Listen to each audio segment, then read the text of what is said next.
Welcome to the Town of Los Gatos Joint Council Parking Authority meeting of October 21st, 2014.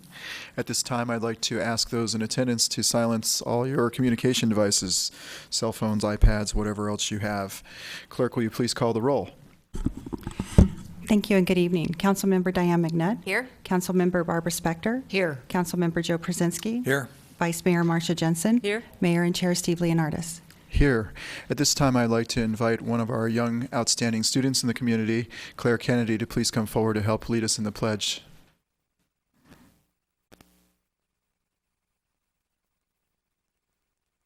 I will share with you a few words about Claire.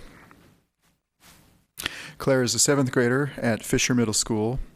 Claire is a straight A student, an honor roll student, with her favorite subjects being science and math. Claire volunteered at Van Meter School last year helping out kindergarten and organizing kindergarten activities on behalf of one of her former teachers. Claire is in her 2nd year playing soccer at Fisher Middle School, and she also plays for the competitive club, the West Valley Magic, and Claire's team just won the championship last week for the 6th and 7th graders among all the middle schools in the area, so congratulations to that.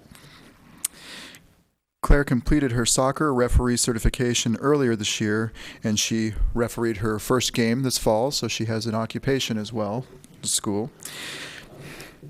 Claire is an avid skier and loves to travel, having already visited such places as Hawaii, Yosemite, Sequoia, Kings Canyon, Yellowstone, Grand Teton, Glacier, Zion, Bryce, and the Grand Canyon. That's a lot of national parks.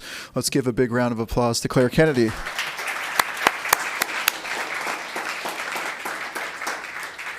Stand for the Pledge of Allegiance. I pledge allegiance to the flag of the United States of America and to the republic for which it stands, one nation under God, indivisible, with liberty and justice for all.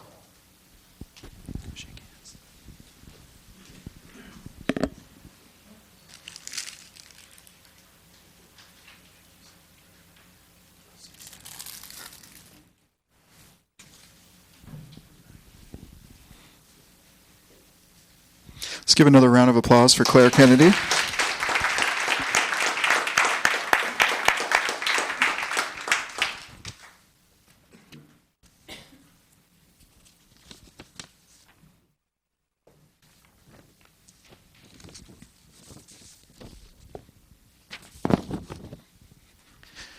Tonight we are presenting a Small Business Big Applause Award to the Los Gatos Barbershop. And would the members of the Los Gatos Barbershop please come forward if you'd like? Or just the owner if you'd like. You could come around the table. Whoever wants to come forward. So the Small Business Big Applause Award is truly an honor. It represents those businesses that have been in town for a lot of years, and in this case, it's been 51 years in Los Gatos. That's a lot of heads of hair that this team has cut over the years. I've been going there for about 25 years, and I can tell you these people are hardworking, customer service oriented. They serve our community very well. They do so much for our community in contributing back, such as St. Baldrick's Day, cutting the kids' heads at Fisher, as well as supporting the Lions organization and many other things they've done over the years. When I go in there, I feel like this is kind of the salt of the earth. It brings me back to a time where these people, day in and day out, work very hard for their money. And it kind of brings you to it just makes you very proud of their work ethic and their being able to survive in our community for more than 50 years through thick and thin. So we're very grateful to have you here this evening to present this commendation on behalf of our council. And I will read the commendation now, and we'll let you say a few words when we're done. It reads, whereas the Los Gatos Barbershop opened its doors in 1963 and is owned and operated by Frank Hibbets, this gentleman to my left, whereas the Los Gatos Barbershop provides outstanding barber service both at their shop and at local facilities that provide care for seniors, disabled, and terminally ill populations. Whereas individually and as a group, employees of the Los Gatos Barbershop participate in volunteer projects and nonprofit community groups, including the Los Gatos Masonic Lodge, Los Gatos Lions, and community shelters, and have provided support to Los Gatos High School, Fisher Middle School, the National Guard's Operation Arrow Shield program, and whereas Mr. Hibbets and his employees enjoy Los Gatos for its small-town character and the 6 generations of friends and family they have served so far, we're looking forward to another 6 generations.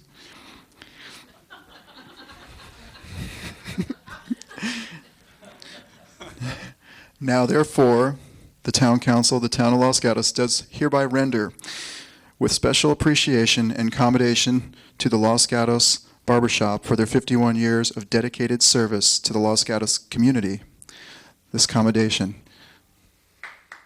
Signed by all the council members. Thank you very much. Congratulations, Frank. And I know it's difficult to be here on a night when the Giants are playing in the World Series, so we'll let you say a few words, and then perhaps you can get back to the game. Okay. Thank you very much. I really, really do appreciate this honor. I worked in this town for many years, and this will give me the opportunity to express myself and the people that work for me. And at this time, I would like to do that. Into each life, people come and go, as we all know. That is what makes us, in part, as individuals. These people touch our hearts and lives. This is what I wish to express to the town of Los Gatos. These people in this town have touched my heart. Also, have my many friends, my beautiful wife, and my staff, which I work closely with.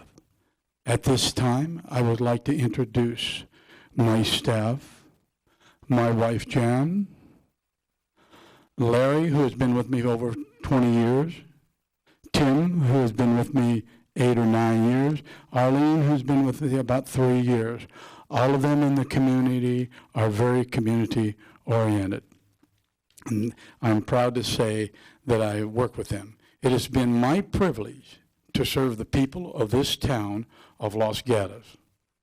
When my son was run over by a car in our parking lot, the town responded very generously, very generously.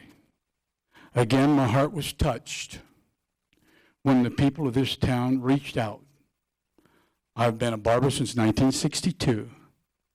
I've been in Los Gatos since 1963. Being here that long reminds me of what George Burns said. If he knew he's going to live this long, he'd take better care of himself. It's amazing. As Steve, our mayor, can attest to, when I started cutting Steve hair, he was a little younger and my hair was a whole lot darker.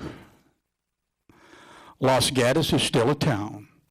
It has many of the original families in it and many of the great-grandchildren. This is what makes us a town. Plus, many other elements what contribute to making this a town, which I'm proud to say I'm part of. In conclusion, I thank God for the privilege and for the many years of serving this town and its people. Thank you very much.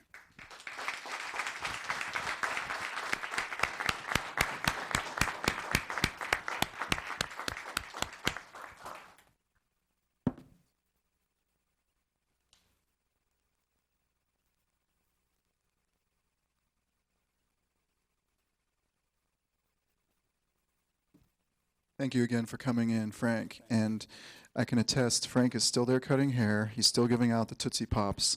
I can't believe it's been 25 years since I started going, which was essentially a little less than half of your career in Los Gatos. But I love going in there. Thank you.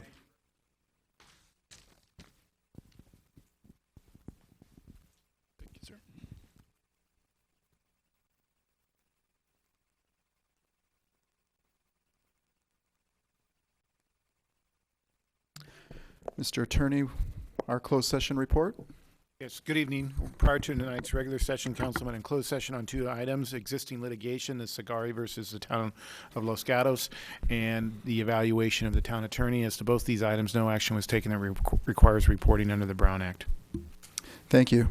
I'd like to remind those in attendance this evening, if you'd like to speak on any item which is not on the agenda, to please fill out one of these cards. We will get to the agenda items later. Council matters. Does any member of council have something they'd like to share? Councilmember Brzezinski. Thank you, Mr. Mayor.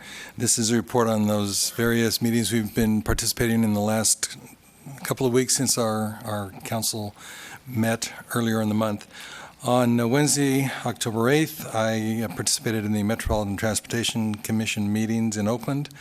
On the 9th, that was Thursday, the Cities Association in Sunnyvale met with Assemblyman Rich Gordon and Senator Jerry Hill. The discussion was the significant legislation that has been passed in this current session.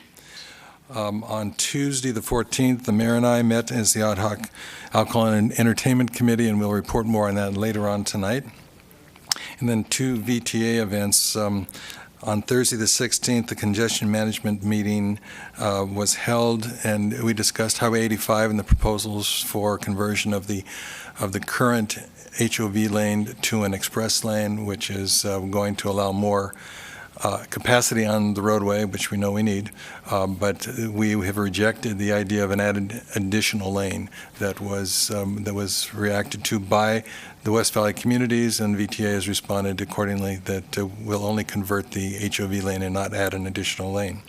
And then on Monday, a very enjoyable event, I represented the VTA Board of Directors at the Campbell groundbreaking for the new widening of Campbell Avenue at Highway 17, that underpass that goes from the Prune Yard towards downtown Campbell. They're going to increase the width of that, opening up to bicycle and pedestrians so that you're not in this little tunnel as you go between the east and the west side of Highway 17. And that's my report. Thank you. Any other members of council have anything to share? Last Wednesday, I attended the West Valley Sanitation District Board of Directors meeting. It was just a general business meeting. I have nothing significant to report from that meeting. Manager matters. Mr. Mayor, members of the council, 2 items. 2 weeks ago, the council approved a construction contract to make the old library accessible and functional as our future community cultural center, housing both the Friends of the Library bookstore and a combined art and history museum for Los Gatos. Reopening is targeted for next spring, and I just wanted to thank the council for their participation and Parks and Public Works for organizing that groundbreaking.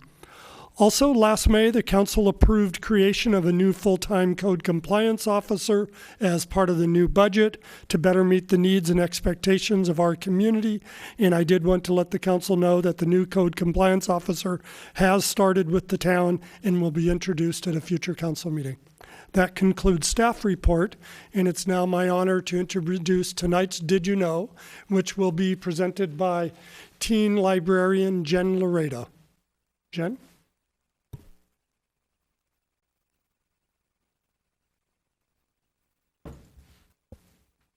Thank you.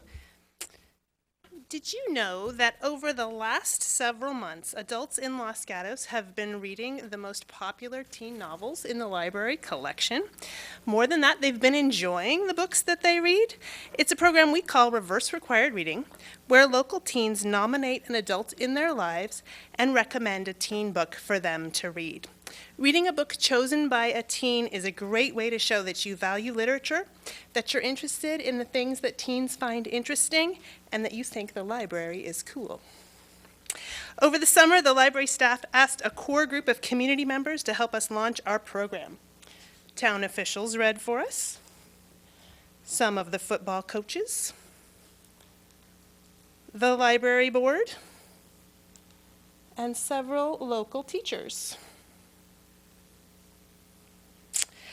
They loved their books. They shared great stories with us about how reading teen books helped them connect with teens and other community members. When the teens came back to school and back to the library in August, we turned the nomination process over to them. They have responded with a great deal of enthusiasm and generated more than 60 nominations. To date, we have 22 adults who have agreed to read for us and 16 adults who have already completed their assignments. If you would like to see our full list of readers and read their reviews, you can check out our Instagram page, our website, or swing by the teen room in the library to see our reverse required reading wall. And if a local teen nominates you to read a book, please do. You'll demonstrate your interest and your commitment to reading for fun, and you'll probably find a new favorite book. Thank you. Thank you, Ms. Laredo. Moving on to our consent calendar. Does any member of council wish to pull an item from the consent calendar? Seeing none, does a member of the public wish to pull an item from the consent calendar? Seeing none, I'll look for a motion from council. Vice Mayor? I'd like to move approval of the consent calendar, now consisting of items 1 through 3. I'll second that. A motion and a second. All in favor? Aye. Aye. Opposed? None. Moving on to verbal communications. Our first speaker is Angelia Durnis.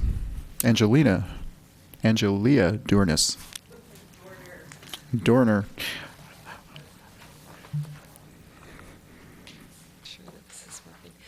The name is Angelia Dorner, and I've been a proud resident of the Almond Grove for 17 years. Tonight I would like to focus on 4 key aspects of this project: the material to be used, estimated costs, funding, and Phase 1. You held a study session on this project in December 2012. Several of you expressed your willingness to accept asphalt versus concrete. You suggested the town staff provide the residents definitive information between the 2 options and allow them to make that choice. Yes, there are town ordinances relating to these 2 districts. The operative word here is review by the Historical Committee.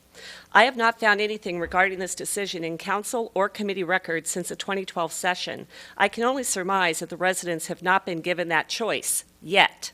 The study from March 2011 included assessments of street conditions and cost estimates, not only for the Almond Grove, but far above Glen Ridge as well as Broadway. The price estimates were close to $20 million.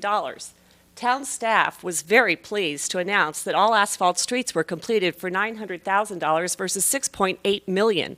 Staff explained that the study was for PCIs well above what the town targets for residential streets, and that all streets were now well within the range of the town's PCIs. Now we only have to deal with the concrete streets. All 10 streets have to be reconstructed down to the dirt and redone for a range of $11.8 to $13.8 million.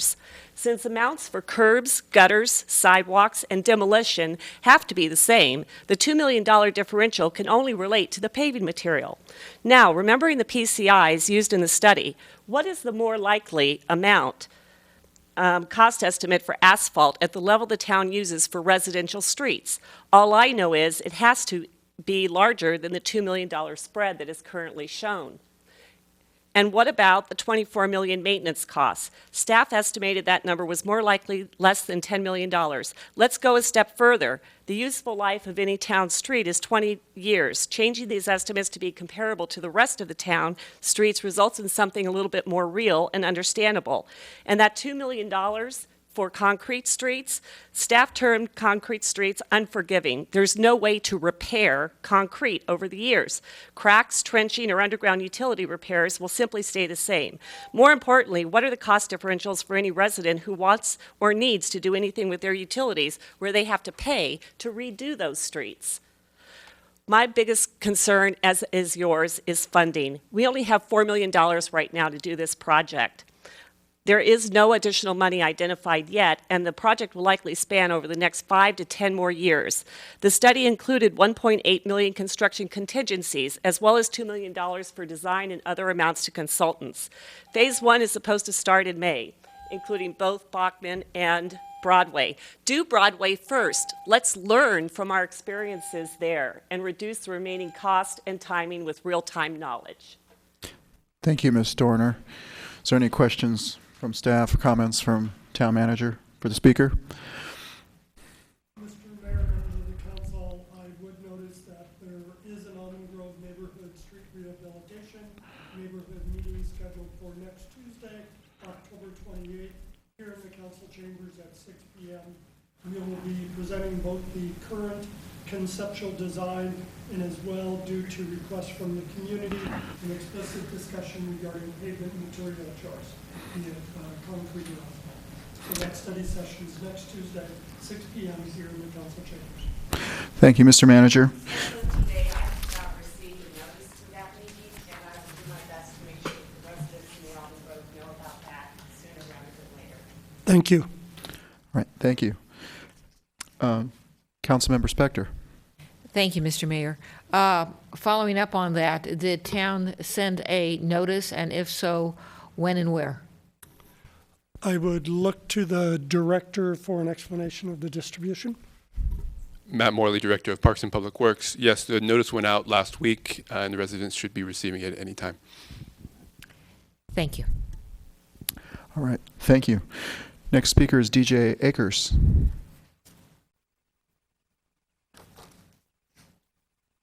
All right, thank you. So as many of you know, I'm working on my Eagle project. Unlike most Eagle projects, which tend to be building projects, building things like benches or fences, I'm doing something a little different. My project is called 24 Hours of Honor. I'm working to retire at this point more than 150 American flags in honor of Veterans Day. It will be held on November 8th down at the Los Gatos Youth Park. It's a 24-hour event. I'm starting at 12 in the morning, going to 12 in the morning the next day on Saturday. So if you guys want to come down, if any of the community want to come down, see what we're doing, come participate in the retiring of a flag, or if you have a flag to be retired, please talk to me. I have pieces of paper that are out in the front. If you want to just come down on that day, that's excellent. There will be a more formal event going on at 7 o'clock in the evening on that day. So if you're interested in coming down for just a little bit of time, that's probably the best time to come down. All right, thank you. Thank you, Mr. Akers. Next speaker is Rudy Rabel.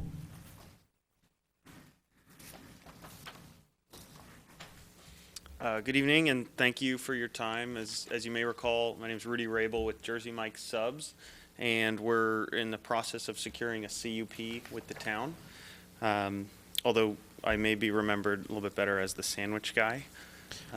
Mr. Mayor, I have a request this evening of a scheduling variety. On October 8th, our CUP was approved by the Planning Commission, and the next morning, October 9th, I filed an appeal to be heard by the Town Council regarding our traffic impact mitigation fee. Prior to October 8th, I had been instructed by town staff that my appeal would have to be heard within 30 days of its filing. When I arrived the morning of the 9th, I was given a form and then instructed that that was incorrect, and the appeal would actually be heard within 56 days of its filing. So operating under the assumption that our appeal would be heard within 30 days, we had requested a continuance at the prior Planning Commission meeting to give us more time to sort through and organize our plans. We did this assuming that our appeal would be heard by the November 4th Town Council meeting, thus keeping our project on schedule. At this point, we're on the schedule for the December 2nd meeting. This date would cause some costly delays to our project and is outside the bounds of what we had been instructed by staff. I feel that there should be some obligation on the part of the town to honor the instructions we had been provided by staff in terms of hearing our appeal within 30 days. I understand that November 4th agenda is lengthy and that it would be a sacrifice on the part of the council to commit to including us that evening. I certainly wouldn't complain about it being a long evening for myself and would be grateful if the council could find a way to include us that night.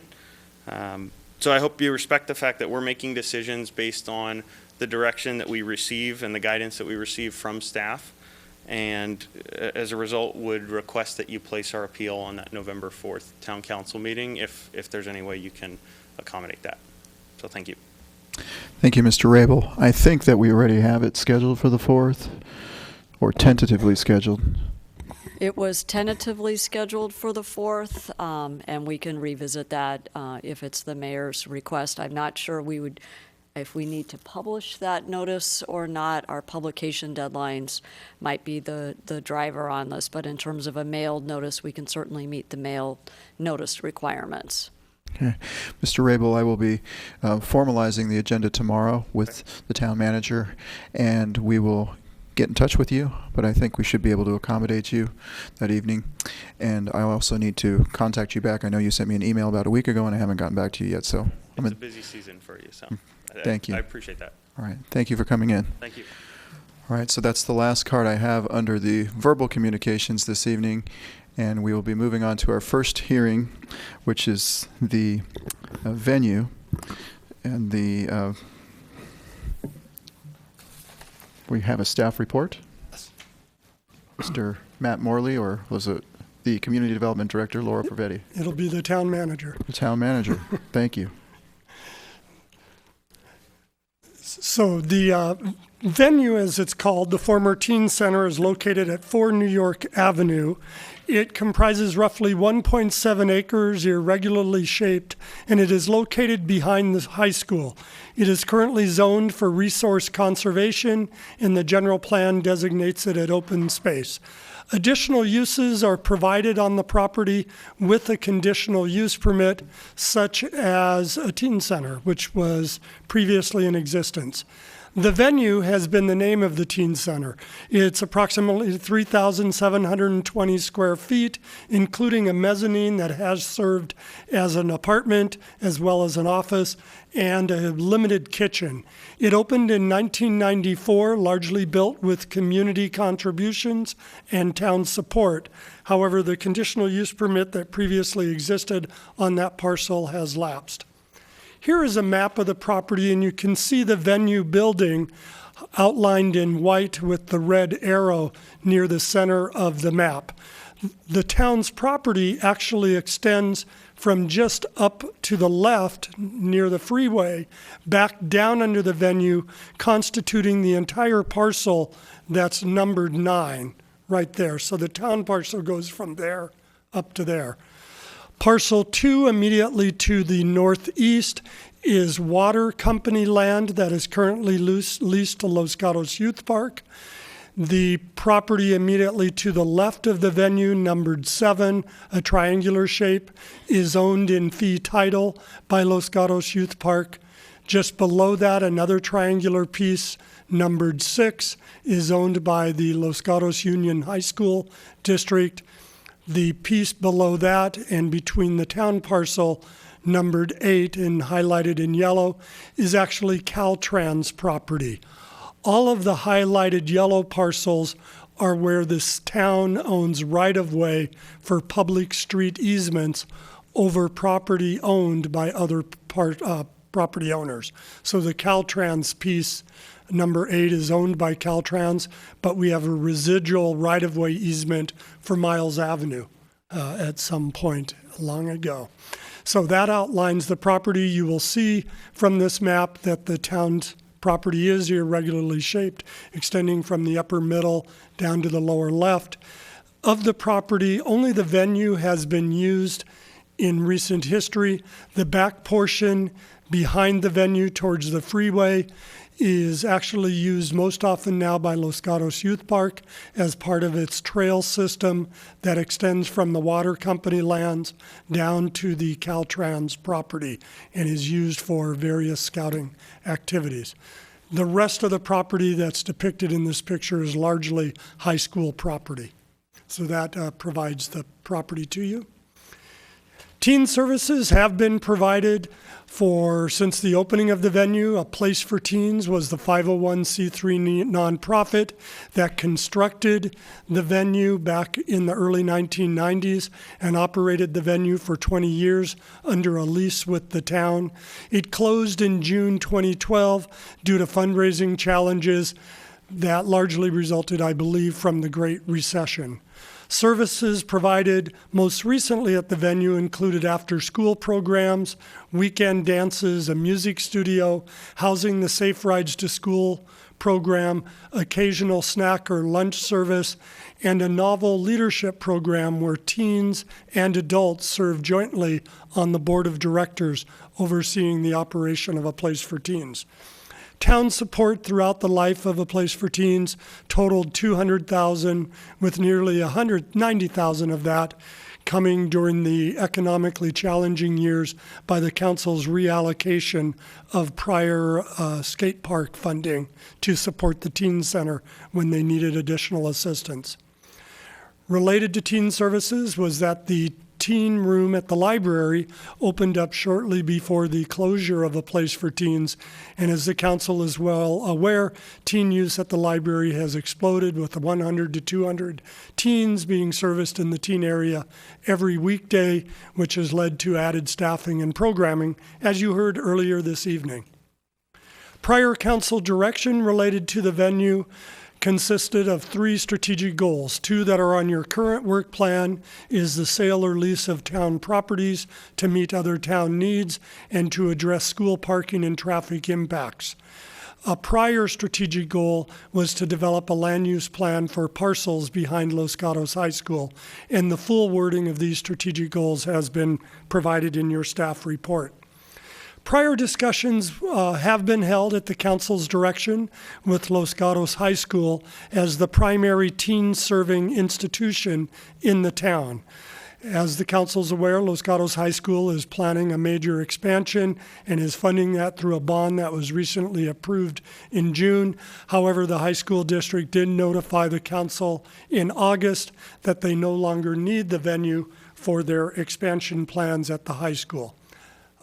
Need is underlined because there are additional information that the school district gave us today that was shared with the council in a desk item. The Youth Commission, which the council appoints, has adopted teen services and the venue as a priority project for the current year.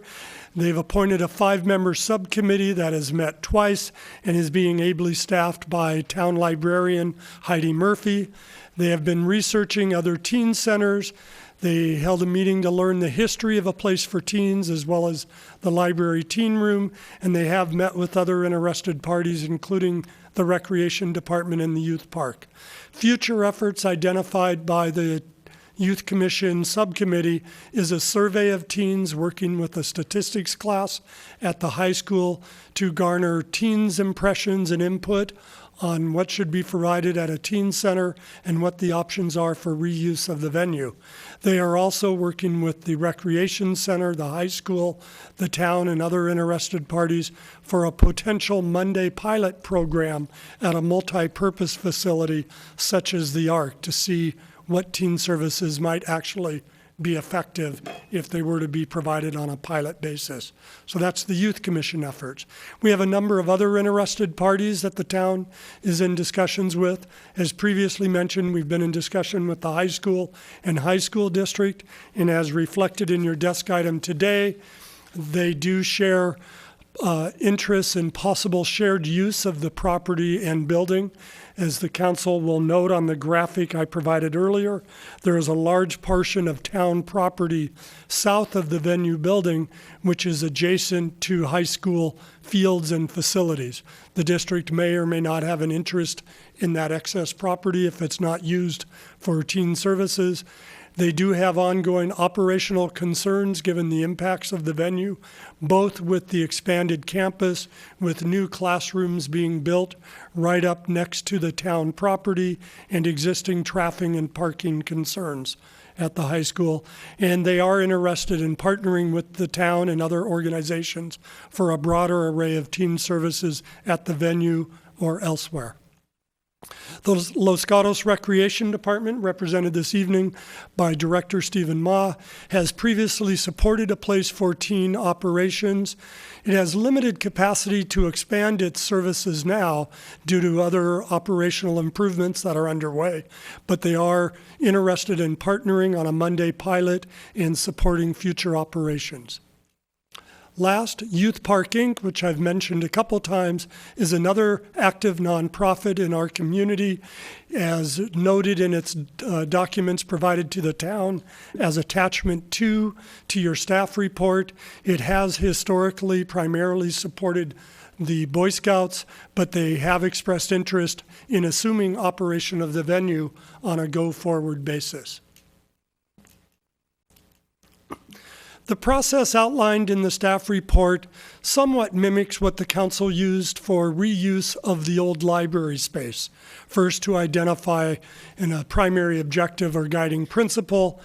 This is a placeholder for council consideration, which would be to meet the needs of the greatest number of Los Gatos teens. First step might be to let the Youth Commission complete its assessment of what the teens of Los Gatos desire, to then solicit proposals for reuse of the venue as was done for the old library space, to consider appointing an ad hoc committee of the council, possibly with Youth Commission representatives or others, to consider those proposals and make a recommendation to council, to then enter into negotiations for a new lease, as was done with the museums of Los Gatos and the Friends of the Library for the old library space, and then to have the lessee apply for a new conditional use permit based on the intended uses of the property. There are a number of alternatives available to the council. This is just a sample of the broad array of options before you. This process could start with a public brainstorming forum involving a variety of youth-serving stakeholders. The council could direct commence negotiations immediately with the youth park for reuse of the venue. We could request the recreation department or other operators to maintain the facility, or the council could, under state law, proceed with the sale of the property with or without restrictions on the future use. Some other matters referenced in the staff report is that no environmental review is required at this time, but may be required depending what the ultimate use is of the property. I did want to highlight for the council that the prior conditional use permit did include a parking variance because there are currently only 2 parking spots on the site, and it is obviously a non-conforming lot given its irregular shape. The staff report does not identify any beneficial or negative fiscal impacts at this time. And I did want to highlight that this council, as with most cities, uses closed sessions to provide direction for any land use, lease, or sale negotiations to preserve the town's rights and obligations. That concludes staff report with the recommended process included in the staff report on the screen for your consideration. I know we did send out notice of tonight's meeting in the staff report to the Youth Commission, to the high school, the Recreation Department, to the last 4 chairs of A Place for Teens, 3 of whom have submitted written comments, as well as Youth Park, Inc. So, Mayor, that concludes staff report. Thank you, Mr. Manager. Questions of staff from council? Councilmember McNutt. Thank you, Mayor. 2 questions regarding the Youth Commission's involvement in this. Is that for you or? Ms. Murphy can address the question. Ms. Murphy. On the survey the teens are doing of other teens, are they focused just on Los Gatos High School students, or are they going to make an effort to reach teens in our town who attend other schools? Right now, it's just Los Gatos High School students, but that's a great recommendation. They're still working on the survey questions, and so I think once that's established, we could broaden the group. They are working with other teen centers, teen groups, to get their feedback as well. Okay, so I have another question, but I just want to comment that that's one thing that's been consistently important for me, is that we don't assume that all of our teenagers go to Los Gatos High School. And you know, one of the issues has always been, how do you make a place appealing to teens who live in the outer neighborhoods or who live close in but attend a private school or are homeschooled or something like that. My second question is on the Youth Commission's process for handling this. Have they thought of, or could they have a public hearing, as it were, as part of a Youth Commission meeting after they have done their research and they're ready to discuss it, the subcommittee with the whole body of the Youth Commission? Could that be, that brainstorming session that was up there as an option, could that be incorporated into their work plan? Absolutely. They've been bringing ideas back from the subcommittee to the larger group, and I think expanding it to a public hearing would be fantastic. Okay, thank you. Any other questions for staff at this time? Seeing none, we will call the public forward. First speaker is Melissa Torin.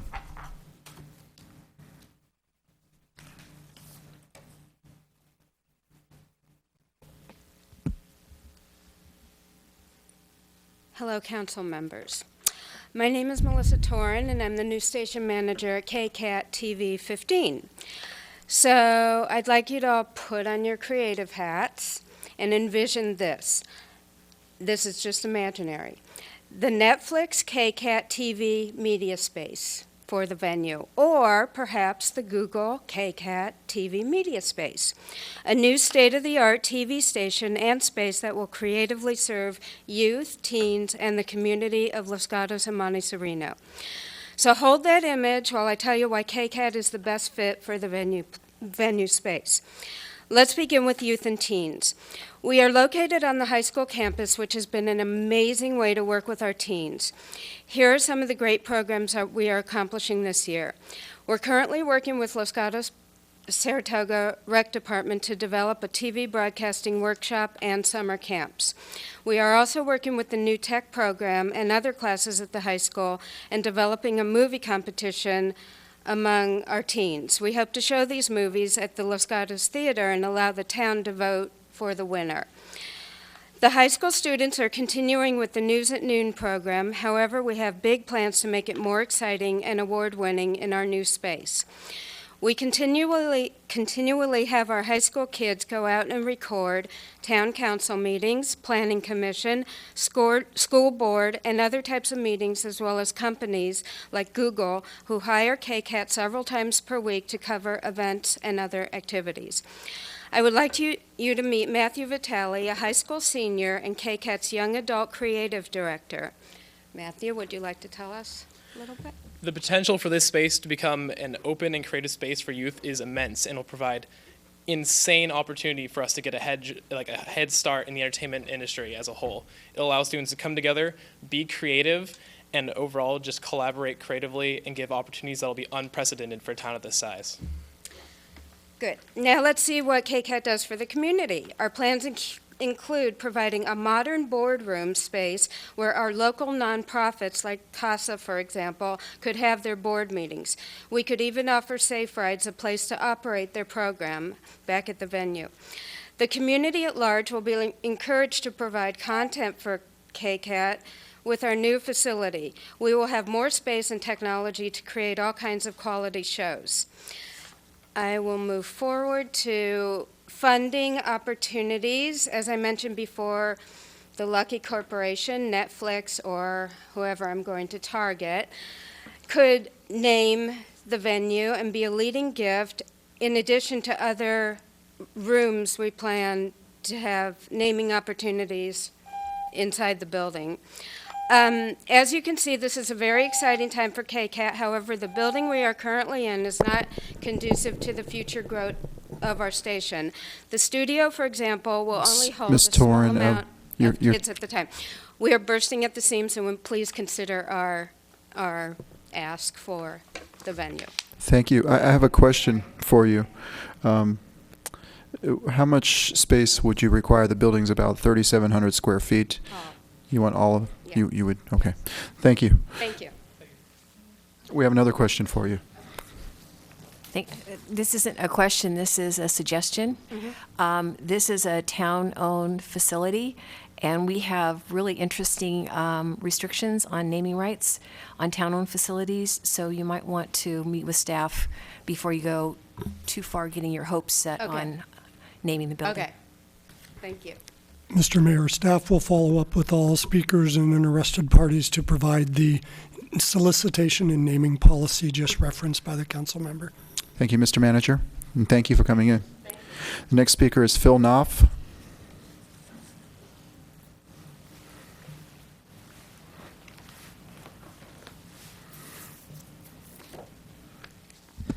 Thank you. Before I go with my prepared speech here, I'd like to acknowledge the Los Gatos Barbershop and your commendation to them. The Los Gatos Barbershop has been a longtime supporter of Los Gatos Youth Park, and I, as the president of Los Gatos Youth Park, would like to acknowledge their participation.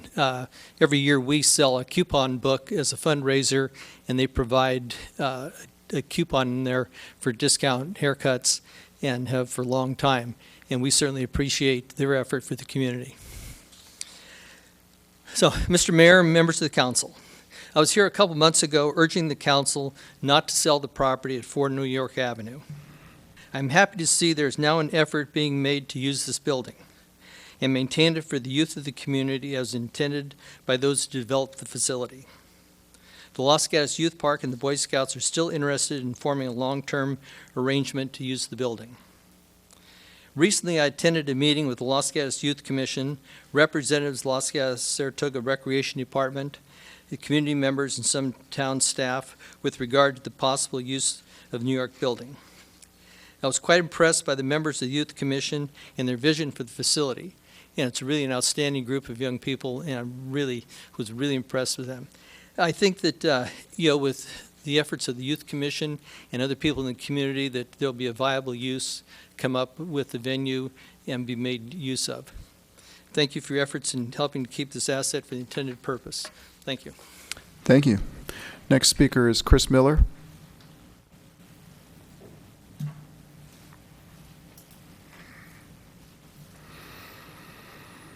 Good evening. I sat as a member of the board of A Place for Teens from 2007 to 2010, serving as board president from 2009 to 2010. As shown in the desk item that I asked to be included, myself along with the board of the Place for Teens began a strategic visioning process to examine the future of A Place for Teens and the venue building throughout the spring of 2010. We developed a student union concept which would be used by the school during the day, a drop-in center supported by A Place for Teens financially in the afternoon, and the Los Gatos Saratoga Recreation Department in the evenings for classes. So it would be a multi-use from 8 in the morning all the way until 9 or 10 at night. I knew at the time as the leader of the organization that we needed the partnership with the school and the recreation department to make it work, especially given the financial history of the organization from 2005 to 2010, which I included in the desk item. Due to work commitments, I had to resign from the board in September 2010, and subsequently the board went in a different direction and moved away from partnerships with the recreation department and the school. I believe going forward, the essential question that has actually been missing from this so far is how does this issue fit in with the general plan? Goal HS-3 states in the general plan that the town will meet the needs of Los Gatos youth, and policy HS 3.1 states the town shall interact with applicable agencies and entities that provide youth services to ensure that the needs of children and teens are met. In that matter, I continue to believe that the only viable option is for an organization that has the financial and structural means to run the place.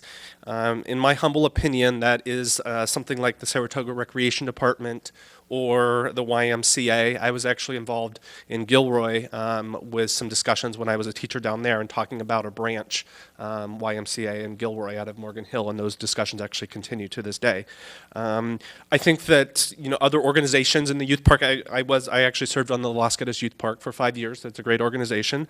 I think that they could be a partner here, but I think for the long-term viability of Place for Teens, long-term viability of the venue building, if it's going to continue, that it needs to be supported by an institution that has the resources. I think the Recreation Department is one. So I'm a big fan of option C. Finally, I think this is actually a perfect opportunity to work on action item HS 4.1, which, if I remember correctly, back in 2009 or 10, Councilmember McNutt actually suggested, which was the general plan that states coordinate with community partners to conduct a needs assessment of youth facilities, activities, employment opportunities, and programs, prioritize results, and implement as feasible. I think it's a perfect time to do that. Thank you, Mr. Miller. Next speaker is Lee Fago.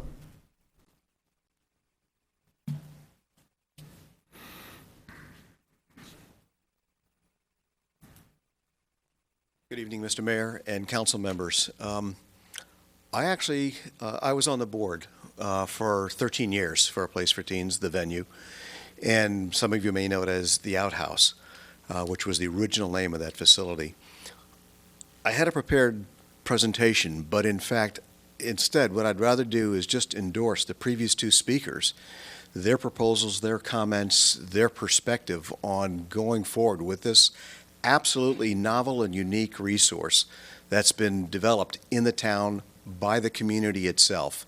This is a resource specific to the youth of the community, a resource that parents, adults, the merchants in town contributed to over the years to fund the building of that facility and its ongoing maintenance. The town has received it as a resource. It was deeded to the town. It's on town property, but it was deeded after the community raised the funds. The town waived some of the fees initially, and the $200,000 that was mentioned for the expense, that was actually to help support some of the operating cost of the programming and the activities, not the building itself. So we have a facility, an absolutely novel facility designed around teens, designed with input from teens that really can serve in an ongoing basis that purpose. And finding the right partner, the collaboration of partners, I think is the way to go forward. So the proposals and the comments from the previous two speakers, I think, sum up very well the opportunity in front of us, and I'd like to see us optimize that opportunity, keep going forward, focusing on the youth in town.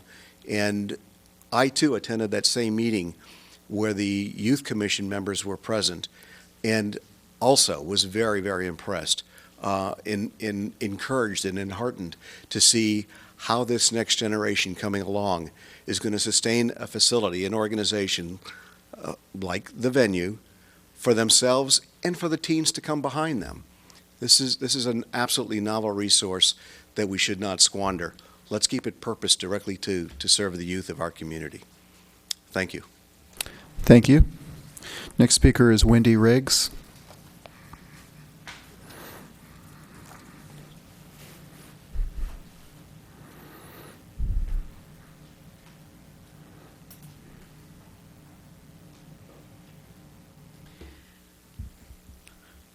Hi, I'm Wendy Riggs. I am this year the president of CASA, so I'm not really speaking on behalf of the board, but as a person who is the president of CASA, I'm just going to point out that CASA has basically the entity of A Place for Teens is now housed under the entity of CASA. As such, I just feel compelled to come here, and I know that one of the plans for the Youth Commission, I think some of the people they're planning to talk to later on would involve members of CASA and hopefully members of our various organizations that affect teens. But I would like to just point out or say that I think it's very important that the town take this time, this opportunity, when there seems to be a little bit of various open real estate, some above our heads, some maybe down the street, and of course the venue as well, and think about how we can serve the teens of our town a little better. And I think the library is a perfect example. That there are so many teens there is fantastic. I wasn't involved with the Place for Teens before, so I really can only go on hearsay, but I know it did not receive that kind of influx of kids to Place for Teens. And if we were going to look at the town and the map of the town, would that location be where we would want to place a teen center? Back in a dark corner, surrounded by empty property and creeks. I'm not sure, but it is close to the high school, so it has that benefit, but it doesn't have any street frontage. One of CASA's programs is Under 21 Club, and that's an open mic night on Friday nights. They would love to have a place to be all the time. We right now we get property, we use the Los Gatos Coffee Roasting Company some nights, and we're going to use the Los Gatos Rec Center one night in December. So we do move around, and it would be great, but the kids would not want to do Under 21 Club back at the venue. I think some people, the KCAT idea and some other people, I'm muddled here, but I really think that we need to look at all the things that teens could use and all the spaces that would be ideal. And some things the venue would be ideal for, and some things it would not. And I'm wondering if there are other spaces that could also service teens that would help the library out, that would be closer to the library. So I'm just going to put that out there. I don't want to undermine anybody's use of the venue, and I'm in no way saying torpedo it and sell it. It's better than nothing, but maybe we can do even better than that. Thank you. Thank you. Next speaker is Martha Stern.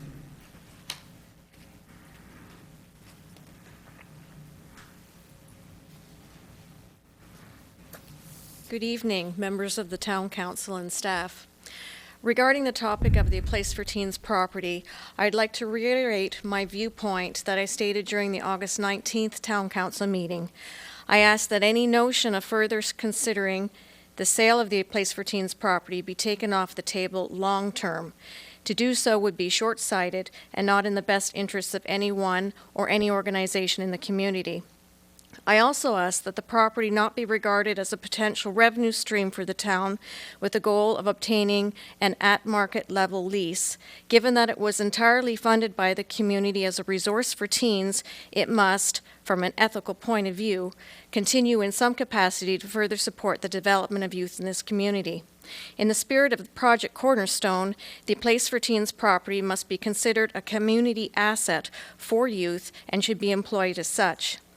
I support continuing the $1 per year lease with a youth organization or organizations best suited to optimally use and manage the property. The $200,000 the town has contributed over the past 25 years, averaging about $8,000 a year, has not been a significant burden on the town, and I'd wager the youth lives that were improved because of the Place for Teens operation well outweighed the nominal investment. I agree going forward, however, that whatever the occupant solution, the budget for managing the property should be self-sustaining and shouldn't necessarily require significant funding from the town. The challenge now is to determine how best the property can be used to benefit the development of a meaningful percentage of our town youth. I think the community should have visibility to this process, and I would like to see the Youth Commission publish intermittent reports covering various stages of their investigation. Of the four potential outcomes of the Youth Commission's investigations as outlined in the October 9th Council Agenda Report, I hope they arrive at recommendations A or B.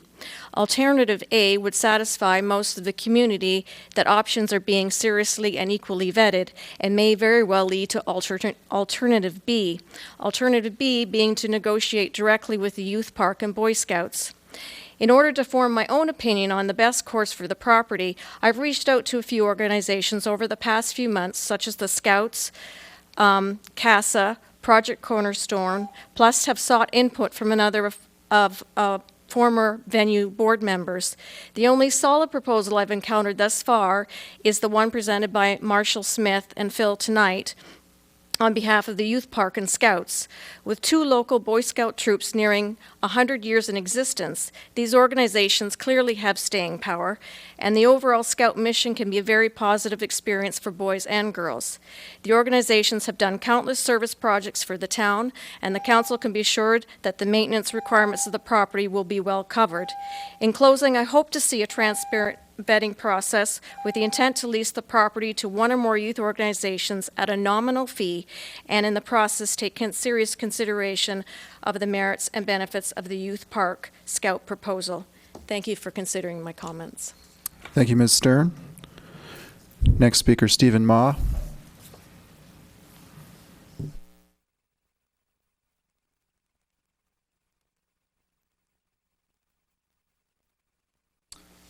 Good evening, Town Council. My name is Stephen Ma. I'm the Executive Director for the Recreation Department. I just finished my first year at the Rec Department, but I've also spent 18 years in public education at the both K-12 and community college level. So I believe I have a pretty good perspective on what teens want. So I did attend a Youth Commission meeting. I listened closely to the teens at the meeting, and what I heard was not surprising to me. So at the top of their list, what do teens want after school? Number one, food. Number two, they want an unstructured, unsupervised environment where they can socialize with their friends. And 3, they want to be seen in an adult environment, not tucked back in a corner. So when I look at the venue building, the building really doesn't fit this criteria, in my opinion. I've had experience with teen centers with the Boys and Girls Club in San Diego. Now, I do want to support teens, but I don't think this is the proper location to do that. And so I just wanted to share my opinion tonight, at least with my perspective on this particular building. Thank you. Thank you. Next question. We have a question for the speaker from Mr. Brzezinski. Mr. Ma, what would be an appropriate setting for your understanding of teen activity? Well, an idea actually came up from one of the students that was actually at the meeting. They've been poking around the ARC building and noticed that a large hall in front of the building was unoccupied at times. We do run a lot of adult and senior activities, but it's not used 8 hours a day. And the student said, this is a pretty nice space for us to hang out if there was potentially some food, maybe some comfortable furniture. And so that really prompted me to think about the space, and I told the group that I would be willing to explore the schedule to see if there were opportunities to have maybe an hour or two a day when there's an overflow at the library where we could actually have teens come in and basically act the way they want with some limited supervision. Okay, thank you very much. Any other questions? Seeing none, thank you, Mr. Ma, for coming in. That's the last card I have on this subject. So if anybody else wants to speak, now is the time. If not, we will close the verbal communications portion and move on to council. Mr. Manager. Yes, Mr. Mayor, some follow-up comments from staff on some of the speakers. First is following up on what Mr. Ma said and was in question by Councilmember Brzezinski. The design of the library teen room was done based on a focus group with teens, engaging with the teens to ask them what they wanted at the new library. And I think all of us attribute the overwhelming success, and literally sometimes overwhelming success of the new teen library was we followed their message directly, was they wanted a place to see and be seen. And that's clearly what the teen room provides on the second floor of the library with that pop-out. And that was the designing quote for the library space, to see and be seen. CASA was invited to the Youth Commission meeting. We may not have gotten the invitation to the right party, so I'd like to follow up with the speaker tonight and ask Heidi to make sure we're getting the information to you for the follow-up, because we tried to reach as many parties as possible for that meeting of the Youth Commission. And I did want to clarify for one of the speakers that for all the public service spaces that the town provides, be it to the recreation department for the youth building or the adult building, for the museums and for the Friends, we do not charge market rent for any of those spaces. It ranges from $1 a year to, I think, a contribution from the Friends of the library equaling roughly half of what the space would provide, and that all goes to support library operations. So in no way is staff proposing market-based rents, but that's obviously subject to council direction. Thank you. So moving on to council for discussion, direction. Councilmember McNutt. Thank you. So question of staff, just to clarify, on the staff report pages 3 and 4, I heard a couple of different interpretations from the public comments on that. So how I'm reading this is at the bottom of page 3, there is a suggested process that is basically driven by the Youth Commission initially, and then it reverts into a public process. On page 4, were not alternatives for the Youth Commission to consider, but alternatives that council could consider if we didn't like what was outlined on page 3. Am I reading that correctly, or did I get it wrong? Correct. Staff reports now try to provide a recommendation to council, which is the recommended process on page 3 and highlighted on the screen. And we also try to provide an array of alternatives should the council choose to go a different direction. I do think this discussion is unique in that some of the alternatives could be folded into the process before, such as your question that the public brainstorming forum could be an effort that the Youth Commission embraces as part of its review process. So this is wide open for council direction, but you do have a recommended process and some alternatives to that process before you. Thank you. So based on that, what I really like about the process that's outlined on page 3 is that it is driven by the Youth Commission. And there have been years where we have struggled to give the Youth Commission something to really get their teeth into, where they felt like they were making a meaningful contribution to the town with the number of hours that they were committing to commission work. And so I do like giving them the leadership role on this. Plus, as Mr. Ma said, teens know best what teens want. So as much as we can gather their voices and listen to their voices and let them direct the conversation, I think we'll end up with ultimately a recommendation and an action that will be successful for meeting the needs of the teens. In terms of any tweaks to the process that's outlined, I do think it's important to try to make sure that we, as I already said, to outreach to teens who don't attend Los Gatos High School. I think it's important to, if we can, to give them the experience of a brainstorming public input session as part of Youth Commission. And when they get to the point of proposals, whether it's for reuse of the venue or for some other space, that we ask them to encourage the proposers to consider partnerships, because as we have experienced with the nonprofit, A Place for Teens, it's very difficult to have a small nonprofit take on the financial responsibility for that's sustainable for an ongoing operation. So the best way to protect any idea going forward is to have partnerships. So as you go through the ups and downs of the economy and organizations, there is a solid enough base there that it won't interfere with delivery of service. And because once we launch something, we want to make sure that it's going to be around and not just for a year or two. Councilmember Spector. Thank you, Mr. Mayor. I concur. I believe that the process outlined by the staff on page 3 is a good one. I also think that having the Youth Commission lead the process is not only a great idea, but an indispensable idea. Over the time that I've been on the council, there have been a couple instances when I have met with teens at the venue, and what came up in those discussions from them was that what appeals to that age group changes. And it changes, it might change very quickly. And so what one group likes to do one year may not be what they like to do the next year. The other challenge they had is teenagers might have cliques, and so it might be cool for one clique to go to the venue at one time, but not the other clique. So these were all issues that came up from teens. And that's why I think it's very important that it's the Youth Commission that directs this process. Vice Mayor?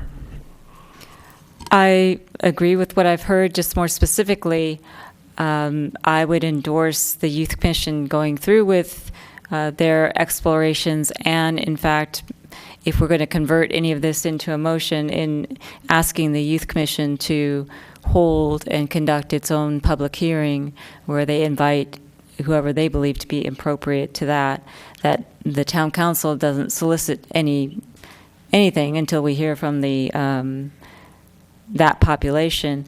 And therefore, I don't like number 2 of the proposals, which includes specific groups from which to solicit proposals, because it may be that the result of the Youth Commission research, if you will, or outreach doesn't include one of those. So I think we make too many assumptions if we put specific organizations in there. Other than that, I think the general format of the process looks fine to me, so that's where I am. Councilmember Brzezinski. Thank you, Mr. Mayor. I think all 5 points on the recommended process are important. A couple of points of view. The Youth Commission, I think, is a good representative of all of the schools. It's not just Los Gatos High School, and because of its composition, because of the screening process that put these people in place, we've got a very good sample of students who will be able to go beyond just personal interest and actually solicit the input of their larger peer population. But I do think that one of the comments made, I think it was Mr. Miller, about there need to be a substantial organization that is the umbrella to create the uses below is essential. I think we have an opportunity to go back in history and ask ourselves what worked and what didn't work. How is the venue appropriately used? I think Mr. Ma's comments about the facility and its siting is a very important piece of information, and one that should be developed along with the input from the rest of the folks who've got the history on the venue. I remember reading the email from Peggy Dallas indicating she felt it was not an appropriate place for a dance because of its isolation, because of the access to the open space beyond, and the difficulty in supervision. And I think we've got a lot of adults who were there over the course of these years who have been major contributors to the development of programs, and who've also been very observant of those things that were problematic. And I want to rely on those individuals and that input. I also think that it is appropriate to solicit the uses as proposed by the various organizations that have already come forward. Every one that spoke tonight, for example, I would say needs to be in the loop in the discussion.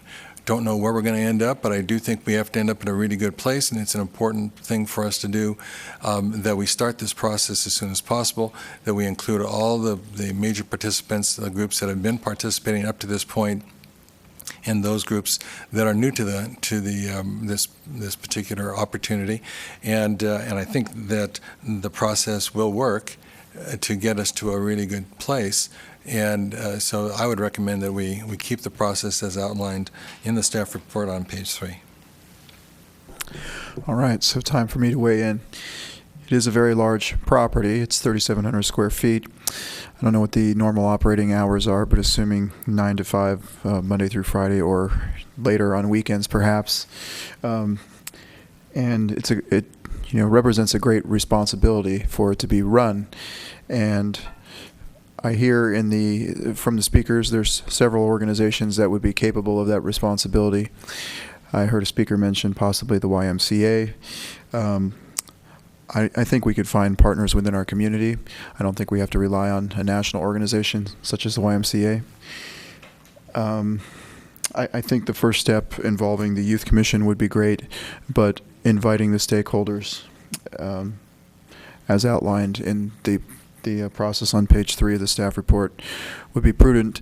And I also think it would be wise to put some kind of a time constraint on this. The property's been sitting vacant, 2.5 years now. It would be nice to see it being utilized sooner rather than later. And if the Youth Commission gets involved with this, is it going to be a 6-month process, a year process?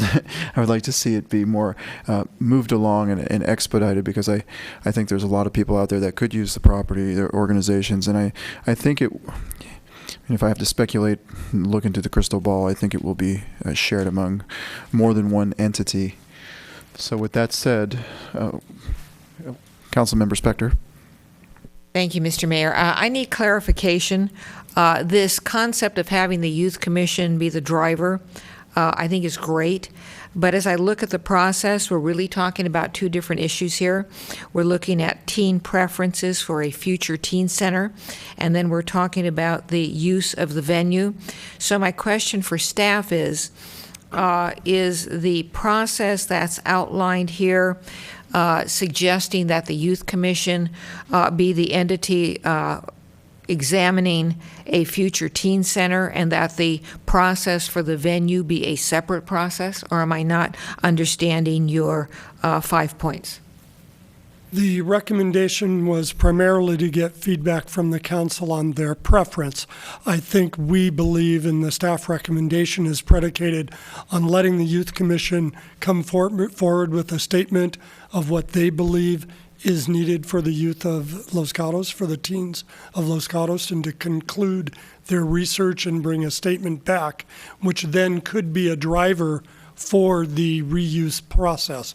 If the council wanted to have proposals solicited from Casa the Y, KCAT, Youth Park, or combined together, that would be the process. We then did suggest that the council hasn't done before, but that a council ad hoc committee could be established, possibly with members of the Youth Commission, to evaluate the proposals that came in. So we really saw it a little bit more sequentially.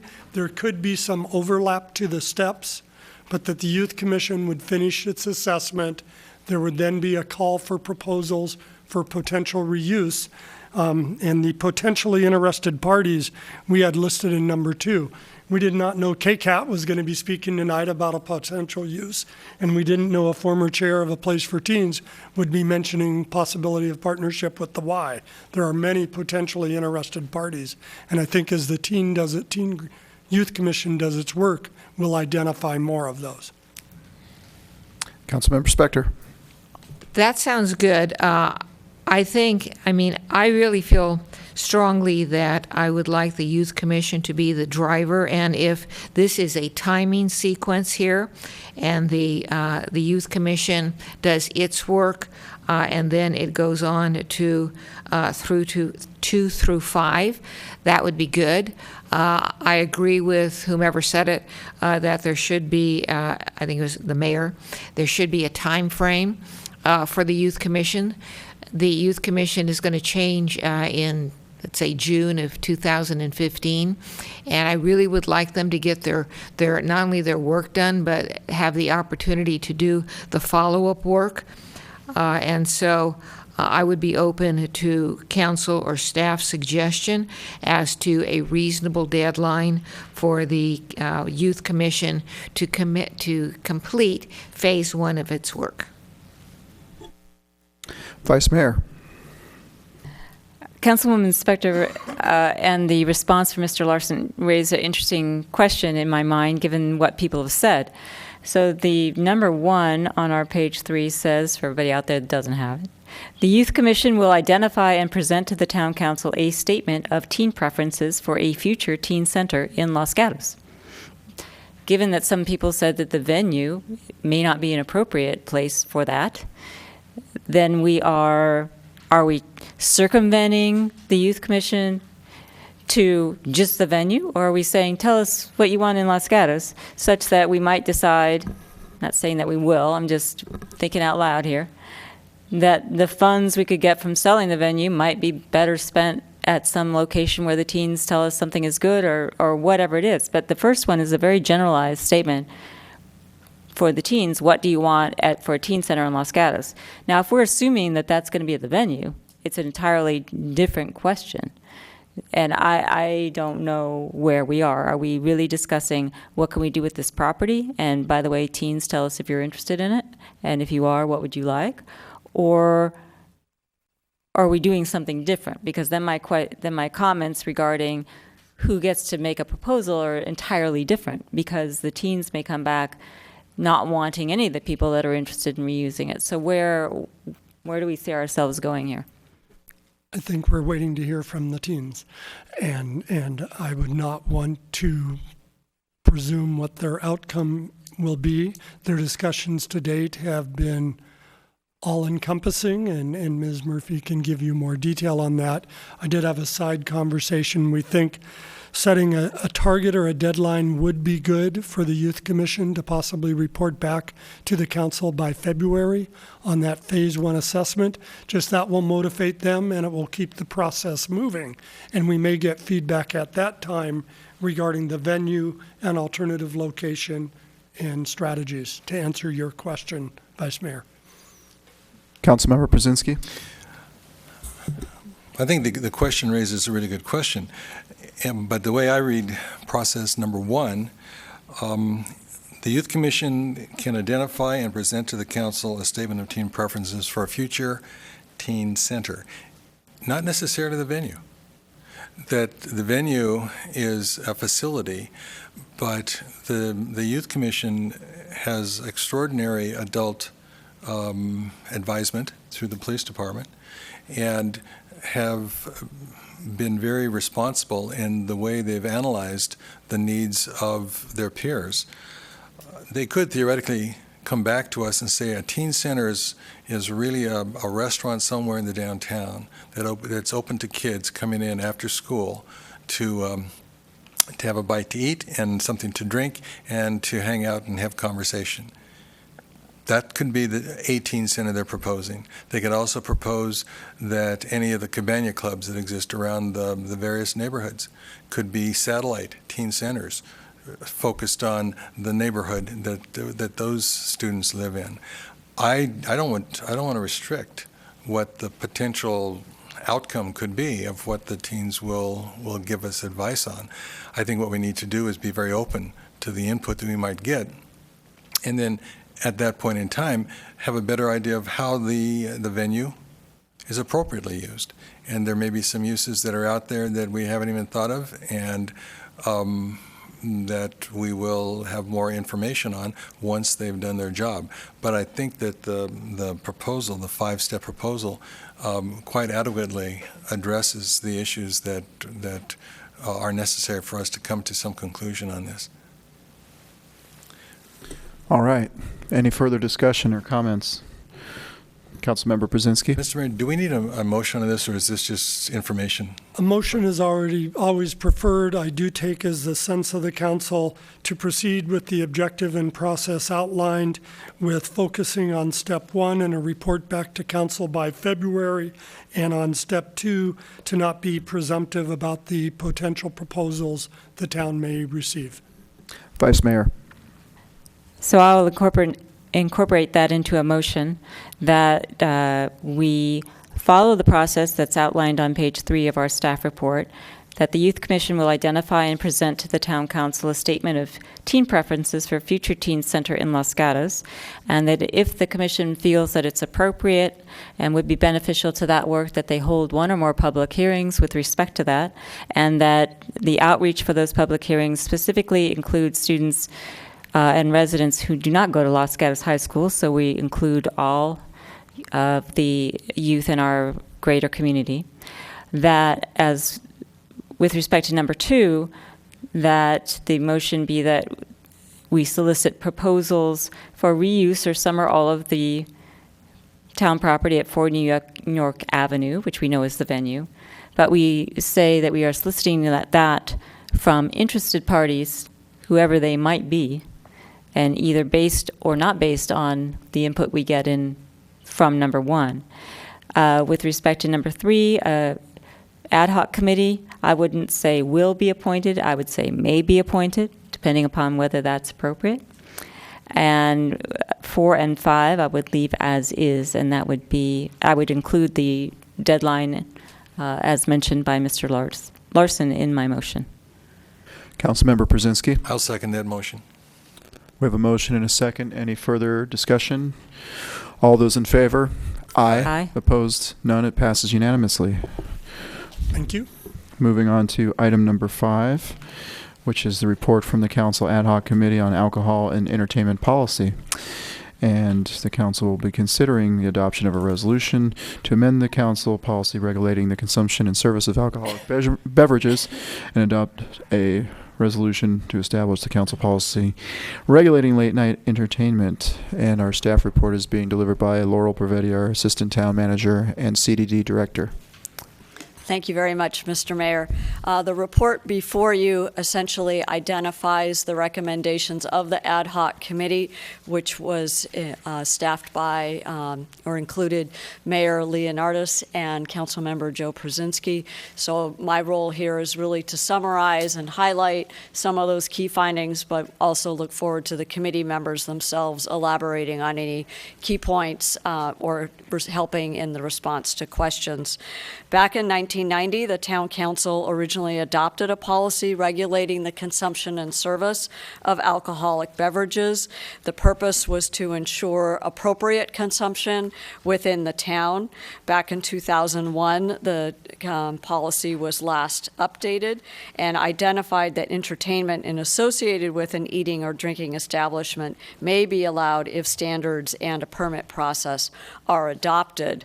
After the town received several requests to serve and sell alcohol with or without meal, and also requests regarding entertainment uses, the council directed that we revisit this particular policy, and the strategic goals for 2014 through 2016 included a review and revision to this potential policy. Back in April of this year, the town council heard the results of the staff work to date, including public meetings and input that had been received. Staff had presented a specific recommendation of a proposed ordinance to create an entertainment permit and to amend the alcoholic beverage policy. At that time, the council declined that recommendation and felt the matter needed further study. It was back then that the council appointed the ad hoc committee. In addition, with the motion, the council directed 8 additional issues be addressed, and so the ad hoc committee has been working since April to identify and address those issues and consider what appropriate modifications were needed to the alcoholic beverage policy. With respect to the approach that the committee took, they recognized that actually Los Gatos has a lot of vibrancy and vitality, and that is added by the various offerings that the town has. We've got great restaurants and dining opportunities, but that really late night entertainment was of particular concern. And for purposes of our discussion this evening, late night is defined as after 10 p.m. So with that perspective, the committee identified specific updates to the policy. It's included in your packet that essentially the town would continue to discourage bars, clarify the discouragement of late night entertainment, and strongly discourage nightclubs, ultra lounges, or other such establishments that offer late night alcoholic beverage service, including bottle service. That the policy would remove the community benefit provision consistent with other council actions earlier this year. That there would be clarification of definitions of meal service, separate bar area, wine bar, wine tasting, and brew house, and identify other operational requirements to minimize disturbance of neighbors and make sure that those are clear so that way we can have the appropriate balance. Second, the committee is recommending the adoption of a separate policy regulating late night entertainment. And essentially prior to 10 p.m., live music and other entertainment would be allowed within the town, presuming that it's allowed within an establishment CUP. And that if the establishment would like to have entertainment after 10 p.m., they would need to get the appropriate permit to do so. We also, in our staff report, identify specific detailed responses to the 8 points of the council direction that's contained on pages 4 and 5. In addition, thank you to the council members who provided specific comments and questions to us in the last couple of days. You do have a desk item responding to those comments. And with that, staff as well as our committee are open to the full council's questions and comments on the proposal. Again, we're trying to seek that right balance for how we have the vibrancy in our town while also protecting our precious neighborhoods. Thank you. Thank you, Ms. Paretti. Councilmember Spector. Thank you, Mr. Mayor. First of all, thank Councilmember Przinsky and the mayor for their work. I think it was well done. I do have some questions. and they all relate to the general subject of enforcement, if I might, Mr. Mayor. Please. I'm going to start with the draft policy, which is attachment 3. On the last page, it references section 2930, 31, 310B, and I couldn't find that, and subsequently found out from staff that should be 2920, 318B, which we have as a desk item. So with regard generally to enforcement, we, in the staff report, if I recall correctly, it makes mention of complaints being addressed within, I think it was 2 days. And I seem to recall that when we did the budget and expanded personnel relating to enforcement, we did not say that enforcement would take 2 days. And let me be very specific. If somebody in a neighborhood calls up at 2 in the morning and says there's noise and all kinds of liquor-related things going on outside my house, is staff saying that that would be kind of issue would be responded to by midnight 2 days later? So the timing of enforcement and who would be doing the enforcement is my first question. Thank you. As the council is well aware, we get a broad array of code compliance concerns submitted to the town, and the goal of the 2 days, the 2 business days, was to get back to the complaining party saying, we have your concern, we're investigating, we are determining the appropriate action. So in many cases, it's unrealistic to resolve a code complaint within 2 business days, but we can have the courtesy of getting back to the person expressing the concern that we are following through. So who does the town currently have who will be doing code compliance? And right now I'm just going to limit it to complaints about liquor-related noise and activities. Thank you. As our town manager announced earlier this evening, yesterday our new code compliance staff member started with the town, so he's in the process of being trained and doing a transition process with our contract code officers, so he'll be learning about the town, going out and meeting various businesses and being available to the neighborhoods. I think it was an excellent suggestion of the town manager to bring him forward to be introduced to all of you. So we are in the process. We have contract code compliance right now 3 days a week, and as concerns are registered with the town, either through our website or other means, we are following up with those concerns. So we're in a bit of transition.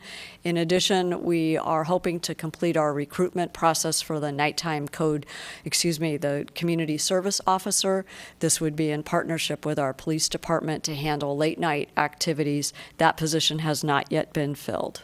All right, so I hear you saying we have, or we're just about ready to launch someone who will be working 40 hours a week and who will respond within 2 days during the week to a complaint. And as far as late night, which quite frankly is my concern, we don't have that person yet. No, we don't, but if we get complaints that happen after hours, again, we investigate to the best of our ability. And we still have our 24/7 police response for public nuisance and noise complaints. And then with regard, 2 more, I think, Mr. Mayor, with regard to enforcing a CUP, and so put aside the after 10, enforcing a CUP, that would be something that the complaining party would bring before the Planning Commission? Is that how that would work? It would actually be consistent with the town code and with the guidance potentially amended by the council this evening for the policy itself. So the town code identifies the specific process by which the Planning Commission could hear a permit, whether it's revocation or modification. In addition, the draft update to the alcoholic beverage policy identifies some additional criteria for these types of establishments, and it is very helpful to have criteria such as these, just so business owners know what we are concerned with and what additional data might be useful in the Planning Commission's consideration of the concern. The ultimate power that the town has is revocation of a permit, and then the business establishment would no longer be able to provide alcohol service, or if it's the late night entertainment, it would be the entertainment or other attribute that would be pulled. And the late night entertainment is it a CUP or is it an entertainment permit? We are proposing that it be an entertainment permit. We do have all of our use permits posted on our website, and in preparation for this evening's meeting, I went through all of the ones that currently allow entertainment. Some of them are very specific, so when it is embedded in the CUP is the mechanism itself for the enforcement action. We have many establishments either where it's silent or there's not that specific of a guidance, and so in those cases they would require the separate entertainment permit. We are proposing that that be an annual renewal process, so that way every year the town would have the ability to see, are they behaving properly? Are the patrons behaving properly? Do we have concerns? If we do have concerns, it would be discretionary, and the Planning Commission may choose not to renew. Thank you. Councilmember Brzezinski, and then Just Councilmember McNutt. a couple of comments from the point of view of the ad hoc committee, and the mayor can elaborate.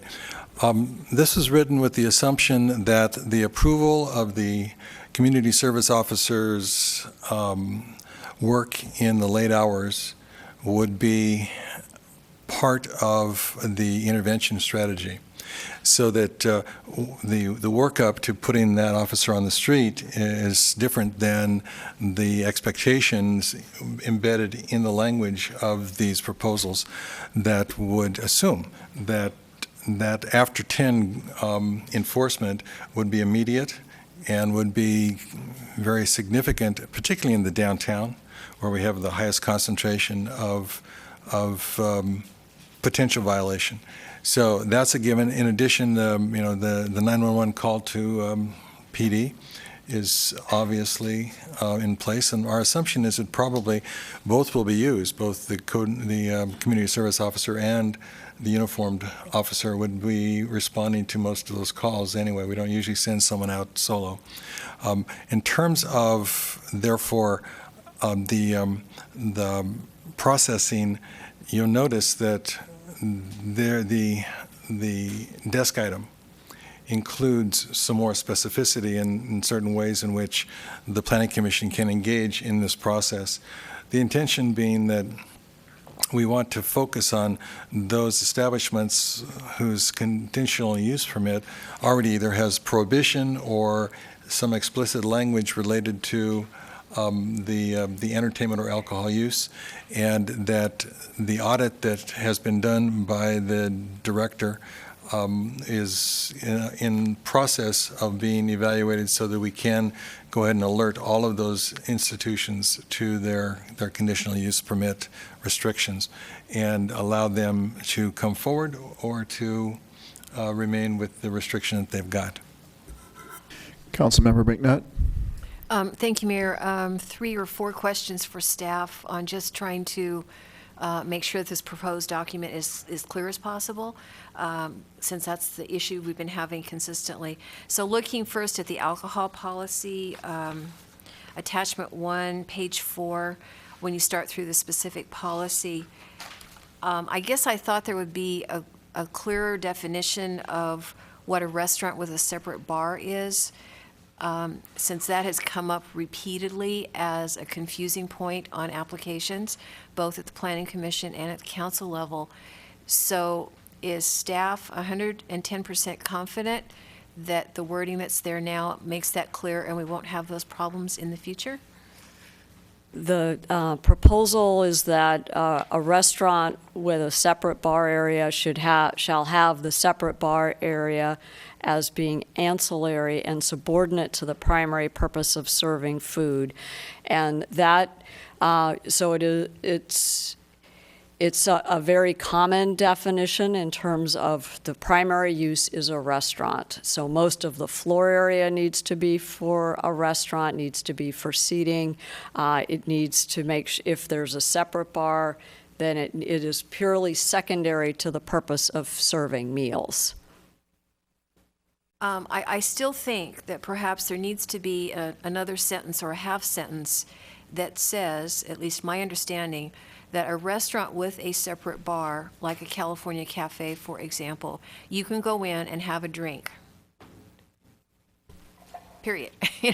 And because again, we continue to get confused on, does food have to be available? Do they have to have food? A service bar area versus a bar where you drink. You can have a drink while you're waiting. I mean, these are the issues that come up over and over and over again. And so if we can try to get rid of some of those ongoing issues by clarifying the language a little bit, I would recommend that going forward. And I don't have any specific language right now, but I'm just saying, I don't know if the plan is to try to approve this whole thing tonight or whether there's going to be another iteration, but just something for you to look at. Then I'll move on to my question 2 of 3. Question 2 is on page 5 of the same, the alcohol policy. And I believe I did ask this ahead of time, but I don't think it was answered in the desk item because I think it probably needed some conversation. But when we're talking under review process for establishments requesting service of alcohol beverages, number 2 starts talking about a change in ownership. A under number 2 refers to a change in ownership. It seems to me that B, C, D, and E are general comments that would refer to all establishments serving alcohol and not just those undergoing a change in management. So if that is the case, then that needs to be reorganized so that it's clear, because otherwise it again leaves some loopholes and areas for confusion. So is that true that that's refers to general and not just to new business? It's an excellent point, actually, and I think it would be best for the town if it did apply to all establishments. Again, this is one of our challenges when we're updating a pre-existing policy, so not all of the earlier ideas are necessarily modernized as perhaps they could be. So I think if it is the will of the full council, we'd be happy to make it applicable, not just in a circumstance of change of ownership. Okay. Thank you. And then my third and last question is on attachment 2, which is the late night entertainment policy. On page 2, under Roman numeral 2, under general policy number 2, it talks about if an existing establishment has a CUP that prohibits entertainment, and that they would have to get an amendment to that CUP. It just says for entertainment. So my question is, for any kind of entertainment, which is somewhat contrary to the intent of the way the policy is headed, or they'd have to get an amendment to their CUP if they're going to do late night entertainment. But if they're going to have a harp at brunch or a clown to entertain the kids, would they have to pay the money and go through the CUP amendment process? They might have to. We actually have several permits, especially those most recently approved, where there is a condition that says no live entertainment. So it's very clear, it's very explicit. So in those instances, yes, they would need to reopen their CUP. Councilmember Brzezinski. Yes, and regarding I think it was number 2 question of Councilwoman McNutt, I think that the issue is changes in ownership under Roman numeral 4.2 really should be the focus, because it is correct that A through D are not related to that. So that is something that was not intended, and it slipped in. Okay. As far as the others that were mentioned, I do think that anyone who's explicitly in their conditional use permit unable to have entertainment will have to go through the process. The intention being just for that entertainment, not for an entire review of the CUP. Would you confirm that? Yes, that is the way the draft policy is currently written. Again, we want to make sure that if they do need to have that condition modified within their CUP, that they know it would be a focused review. And that was the will of the committee. Councilmember Spector. Thank you, Mr. Mayor. And this actually gets back to something that the policy committee might be working on. The misstated ordinance from page 5 of this policy apparently has been misstated for a long time, maybe a decade, maybe more. But my question that sort of relates to that is I see that this proposal is coming back to us as a resolution. And are we going to make this, will this ultimately be an ordinance that becomes part of our ordinances as opposed to a policy?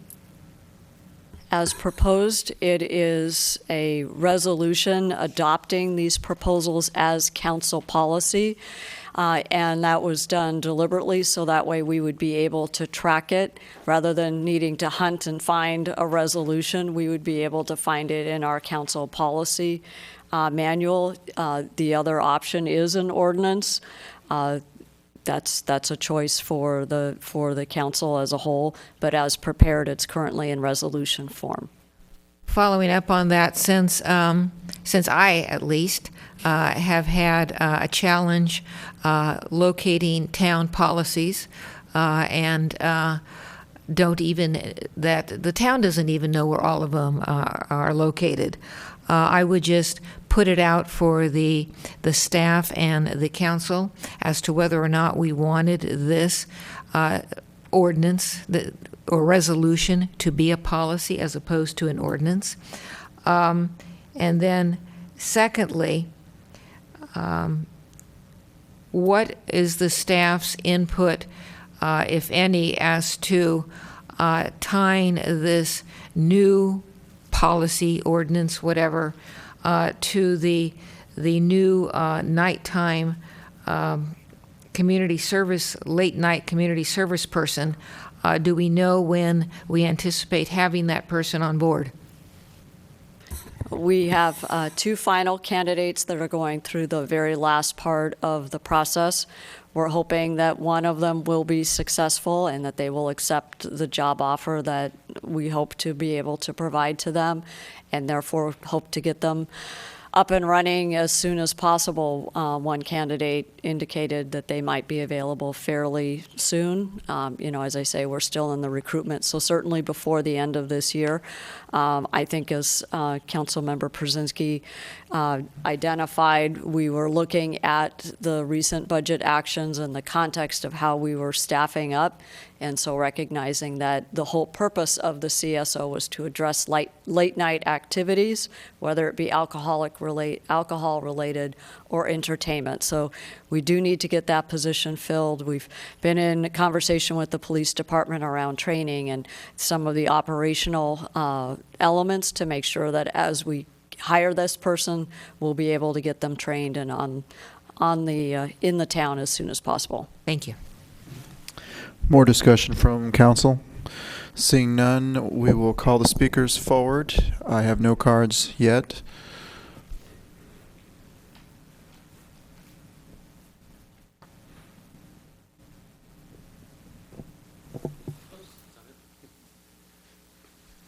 Larry Arzi from Los Gatos. First of all, I'd like to wonder why no one was notified of this meeting. I own property downtown Los Gatos. And I'm a business person, and I was not alerted by anyone that this meeting was coming. And as you can see, a few other people weren't alerted either. Every time this subject comes up to council, you're packed with restaurant owners, you're packed with people who have specific interests in this. So I hope nothing is going to be cut in stone tonight, that this only be a discussion. Mr. Argy, could we check your mic? I'm not sure you're being broadcast. Speak a little closer to it. I have never been told that I have a low voice. I cannot see how you can implement this legislation when it conflicts with existing regulations. This new policy should not override our existing downtown parking regulations that call for additional parking for any new intensification. Parking was purposely taken off the table to be resolved at a later date, I understand. The question of parking is a difficult problem, not easily solved, and should not be made more difficult by adding further intensification to the downtown district. It is unfair to retailers and property owners who do not cater to restaurants. You're giving them a 20% rent advantage. I propose that you solve that problem before you enact more intensification, creating more problems. Our parking regulations were the cornerstone of the parking district, which assured all property owners that no more intensification would be added without adding more parking spaces. You have done this in the past, and to continue to do it will further erode trust in town government and its staff, and I underline staff. We have created our own nightmare. Current interpretations of parking regulations are wrong. Solve the parking problem and you solve the intensification problem. Reduce intensification and you will solve your parking problem. Provide parking and you make everyone happy. But the way you've been at it for the past 10 years, you have blown it badly. We have a question for you from Councilmember Spector. Thank you. A couple things, Mr. Arzy. When you say that this policy is intensification, I'm assuming you mean because it has the potential for an entertainment permit. Is that what you mean, or is it something else?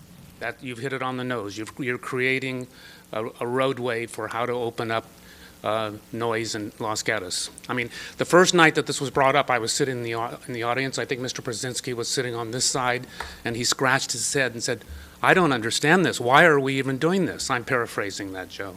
But you were shocked that we'd even go this direction. And this is a staff-driven problem. No, I don't think anyone on council is creating this need to change our regulations. I think we need to tighten them, and I think we need to put the brakes on what you're doing. Second question, you said that you didn't get notice of this meeting. In the past, when we've been looking at the alcohol beverage policy, have you personally received a notice as a downtown property owner? Excuse me. Yes. As a resident? Have, okay. Yes. Thank you. The last one was on September 27th for that meeting, and it was an email invitation to come to the meeting. Thank you. Thank you.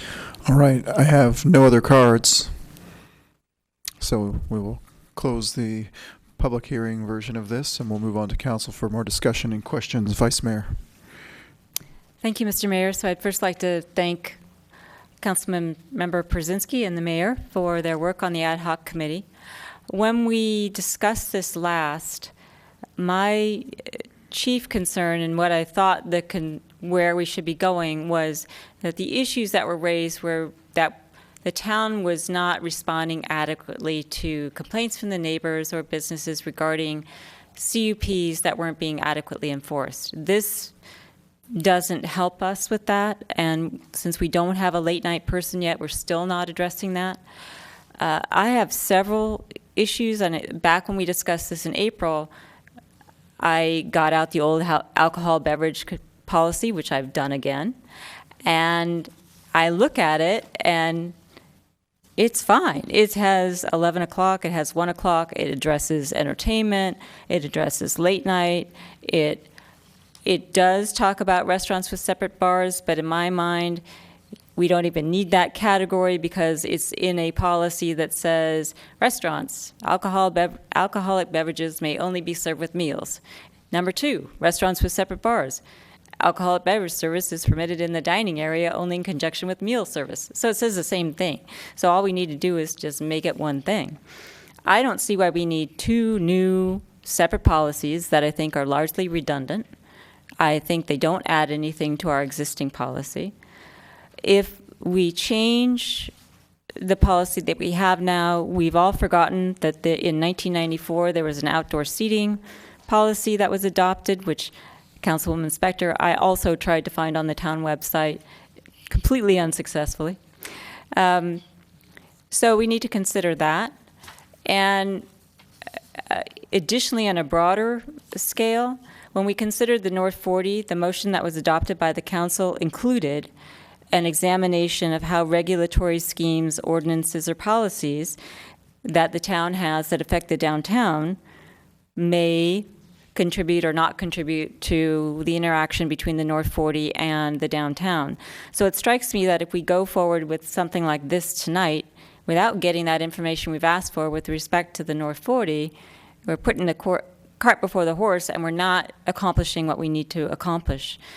The other issue is that we are, and I know when I was on Planning Commission, I asked for this to be done, and that's because as a planning commissioner, you're trying to do the right thing, but you don't have any policy, and people keep saying, we're giving you the policy. So my attitude was, please, please give me the policy. So now I want to say we have too much confusing policy, I think, here. I think there's errors in what we've got with the miscitation. I think we've included things about outdoor seating without addressing an existing resolution. I think the format of us trying to do something could be done very simply with the policies that we have in place. And with respect to what we've asked for with the North 40, we should be incorporating all of that regulation downtown in looking at the downtown going forward and the parking as well, as Mr. Arce has indicated. And we've also gotten some feedback about how do we define what parking is required. Is it the seating? Is it the use? Is it the time of use? What is it? And that requires a larger discussion when the Giants aren't playing in the World Series, when people, interesting parties, have gotten proper notice of the meeting, and perhaps when a new council is seated so they can uniquely bring this up because it's been an issue in the election campaign, and discuss how they want to do this going forward. So I would not want to take action tonight, and I would want to schedule this on a further date and consider in conjunction with what we're getting back on the North 40. Councilmember Brzezinski. Well, I think the issue was surfaced for us because of so many confusions that the previous language presented us, wherein we couldn't consider entertainment because we didn't have an entertainment policy. And I think part of the reason that the ad hoc committee went the direction it did is because we do consider those 2 different events, that alcohol and entertainment are not the same thing, and that we do not want to be in a position where we have kind of created laws that make no sense or very little sense when it comes to how life is really lived. I'm sure that when you're talking to a lot of the members of the community, they will want to have some clarification of what can and cannot happen. If we don't give them that, then we're not allowing them to be able to somehow understand what we're expecting of them. And in this particular case, I do believe the mayor and I were focused on the intent that let's make more realistic the language that we've got so that it's easily understandable, that I do not think that the current language really allows the clarification that reflects contemporary use. And as far as intensification, I'm not seeing this as an intensification. I'm seeing this as merely a clarification so that we can provide entertainment to this community. And we deliberately did not take up the issue of the parking and the parking requirements because we think it's a larger issue. And it's an issue that's not resolved and it needs more significant dialogue with the council and the rest of the community. But I'm not one to say that the restrictions that we have in the 1996 or whatever the original was is adequate to 2014. And that's what the intent of these two documents was. As far as whether it's ordinance or policy, my thinking is I'd like to see us move forward and use this as our basis for the discussion of how we're going to act to protect the neighborhoods, how we're going to act to allow our new community service officer in conjunction with the police department to actually mitigate the problems that exist because of the different restaurant, bar, entertainment venues we have in the downtown in particular. And we're trying to deal with impacts that are real to members of Broadway and Tate and the rest of the downtown. We're trying to find a way to mitigate those without unrealistically constraining most of the rest of behavior that we would consider normal adult behavior that I do believe our community is interested in. So I would think that it's possible for us to move forward in the context of this is an evolutionary document that we can continue to modify as we see necessary, and that would be the context I believe that we could approve for tonight. Vice Mayor. I appreciate Councilman Przynski's position on this. I think it's interesting that tonight we also discussed the residential design guidelines, and the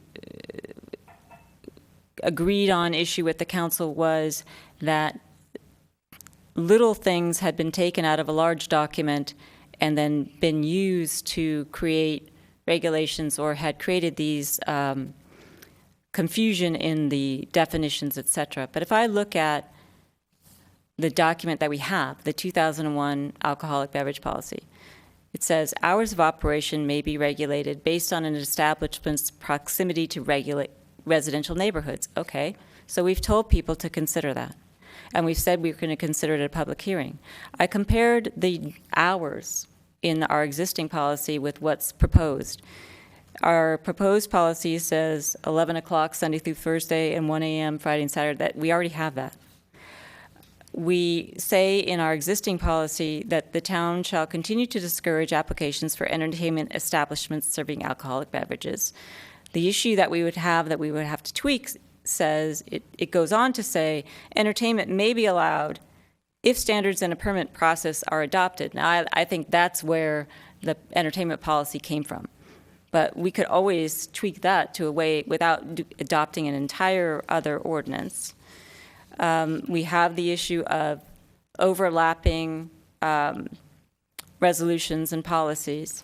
With respect to how people eat today, Ms. Privetti was answering the question about the restaurant with a separate bar, and it was a bar that's ancillary to the primary purpose, which is dining. Well, if we're talking about modern dining, 99 times out of 100, if I go to a modern restaurant, I sit at a counter that's a bar, and I eat there. So I am engaging in the primary purpose of the restaurant, which is to serve me food. It just happens to be at a counter. So the idea of the separate bar may be antiquated, and it's something that we could tweak in the policy. What I'm concerned about is that we've already made a motion that we want to examine the policies and regulations that affect our downtown. And we wanted to do it in the context of the North 40. That's obviously going to also involve parking. We're discussing street line next. It's just another aspect, and I would hate to see us after, we started this in 1990 and now it's 2014. when we've asked the staff to come back with specific information about our downtown, to adopt complicated policies that don't, I think, go beyond what we already have. And again, it's like I said with the residential design guidelines, it's the deciding body and the staff and have to look at these policies critically instead of picking out one thing and saying, because you have a separate bar, you can't do X, or a potato chip is not a meal and a nacho is. That's when we get into trouble. We actually have to think about these things and implement what we have, and we shouldn't move forward when we're asking for other information. So that's my position on it. Councilmember Spector. Thank you, Mr. Mayor. In listening to the one person who did testify and in listening to everybody up here at the dais, I have disjointed thoughts. One is that with regard to entertainment, we still need an ordinance dealing with entertainment as opposed to restaurants. Late night entertainment is different from restaurants. So we need something, and that's one of the things that the ad hoc committee was working on. Whether or not this product is the product, I don't know yet, but we do need a law with regard to entertainment. Permitting entertainment as opposed to giving it a CUP, I think is a good idea. I don't think anything should go forward until we have our late night enforcement. This idea of entertainment being an intensification of use that mandates an examination of parking. On the one hand, I really do think that giving somebody an entertainment permit is an intensification of use. On the other hand, I remember hearings where people have said, well, yes, but that's after 10 o'clock at night, and the parking is more freed up then, so you do have the parking. Do I know which hand is the right hand? No. But is it an issue that we need to visit or revisit? Yes. I actually had not remembered that we're going to remembered the interplay between the North 40 and downtown. So with regard to the North 40, we probably are premature in moving this forward until we know what we're going to do there.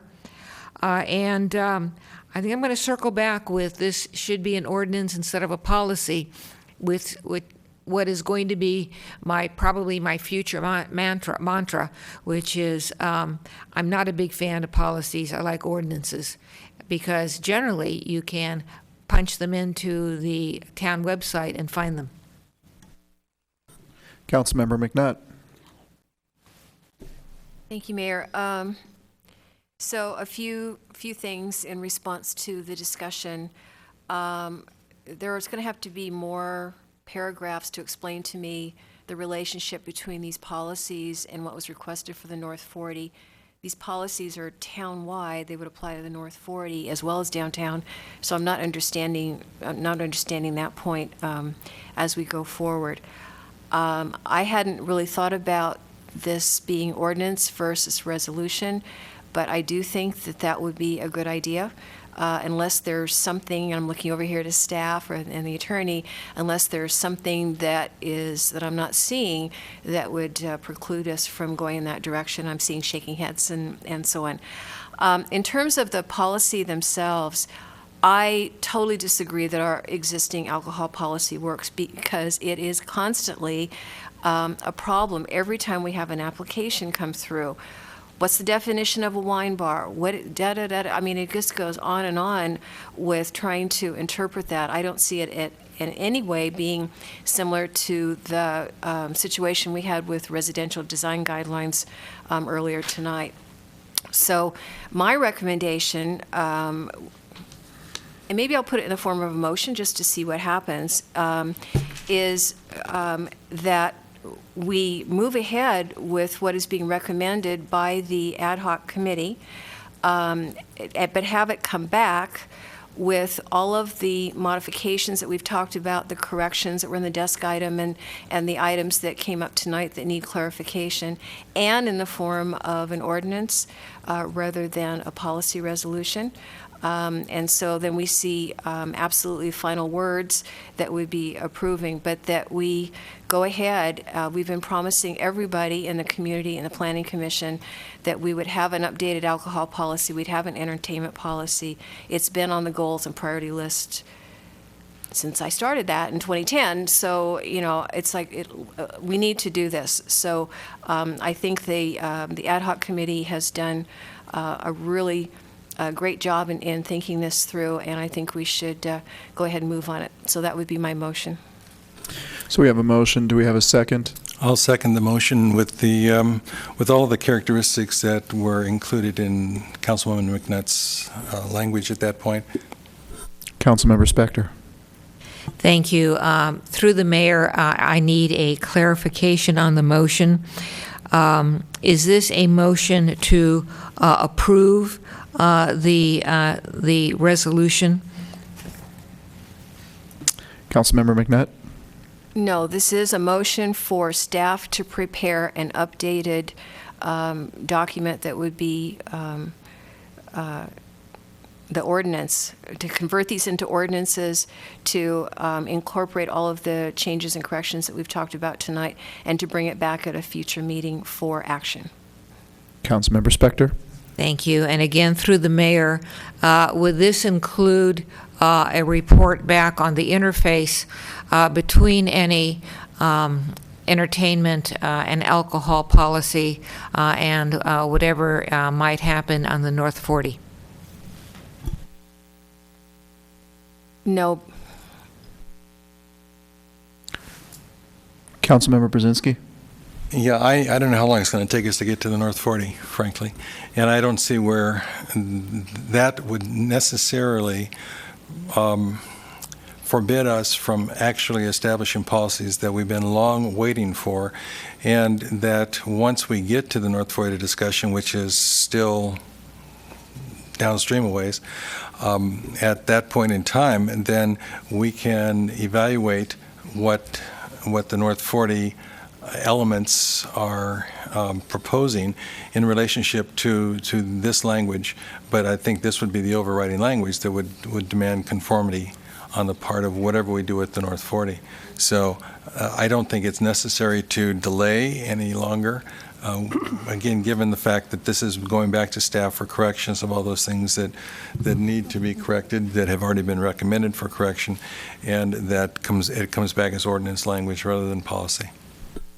Councilmember Spector. Thank you, Mr. Mayor. My concern about enacting entertainment and alcohol policy that will apply to the North 40 unless we take some action to have it not apply is of concern to me, only because, and I don't disagree that we have no idea when the North 40 is going to be finalized, but only because what we're going to do with the North 40 vis-a-vis the downtown is an issue currently at play. So that would be my only my concern, and maybe this motion could encompass staff reporting back to us on what impact, if any, this proposed policy would have on the North 40. Mr. Mayor, a procedural step that may influence the council discussion. Mr. Manager, please go ahead. We do understand the motion is direction to staff to convert the alcohol and entertainment policies into ordinances. Because the alcoholic beverage policy would require a CUP, that would be part of the zoning ordinance, which would require that go before the Planning Commission before it returns to council.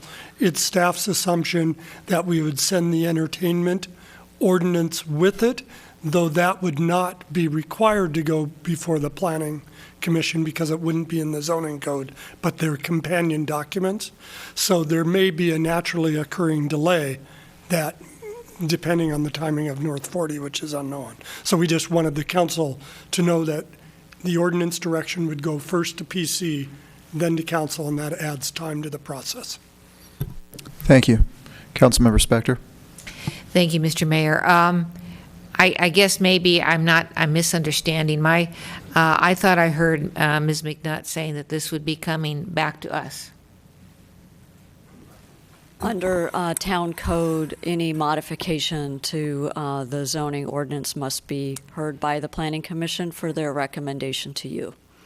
But if I might follow up on that, as I understood the motion, it was to gather together all of these issues that have been raised tonight and bring that back to us. I understand that an ordinance has to go back to the Planning Commission. You could certainly do that. You just couldn't act on the ordinance that night. Thank you. So is the maker of the motion clear on all that? I'm clear on what my motion was. Okay. Seconder, Mr. Brzezinski. I am clear too, and I am agreeing with Councilwoman Spector that our intention is to see that language before it goes any further, and so we're not moving it straight out to the Planning Commission for zone consideration. But once it comes back to us, we can then say, yes, this is what we decided, or no, it's not, and then we can send it off. Thank you. So I will weigh in on the subject as part of the ad hoc committee. Going back to 2010 when I was first on the council, it seems like this was always on our agenda to address. Going back to April 7th, 2014, and looking at the 8 bullet points, we try to go through all those individually and address those. Addressing Mr. Arzi's comments about parking, we know that we have some issues there with seats in restaurants equating to parking spaces and all kinds of things, which I think is a bigger subject that needs to be addressed, and we talked about addressing that in the not too distant future, but couldn't get it done as part of this policy. And I think it really is a greater issue, a whole separate issue, parking and the need for parking downtown, and that needs to be discussed in a different meeting. Looking at the entertainment piece, there was discussion amongst the candidates in the newspaper, CUP versus a separate entertainment policy to be, it sounds tedious and additional layers. And it wasn't intended to be additional layers. That's quite the contrary. It was intended to make it so you don't have to open up CUPs and clearly define when entertainment past 10 p.m. is acceptable and when it isn't. And we did our best to put forth this work, this effort, myself and Councilmember Brzezinski, and I think we thoroughly addressed a lot of these issues. Going back to the ordinance versus resolution, that was kind of a 6 of 1, half dozen of the other discussion we had. So I'm glad that we're finding some common ground there with it being ordinance coming forward. Regarding the North 40, when we go back to April 2014, North 40, I guess, wasn't even on the radar then, but we don't know what will be in the North 40 ultimately. There will be CUPs involved ultimately.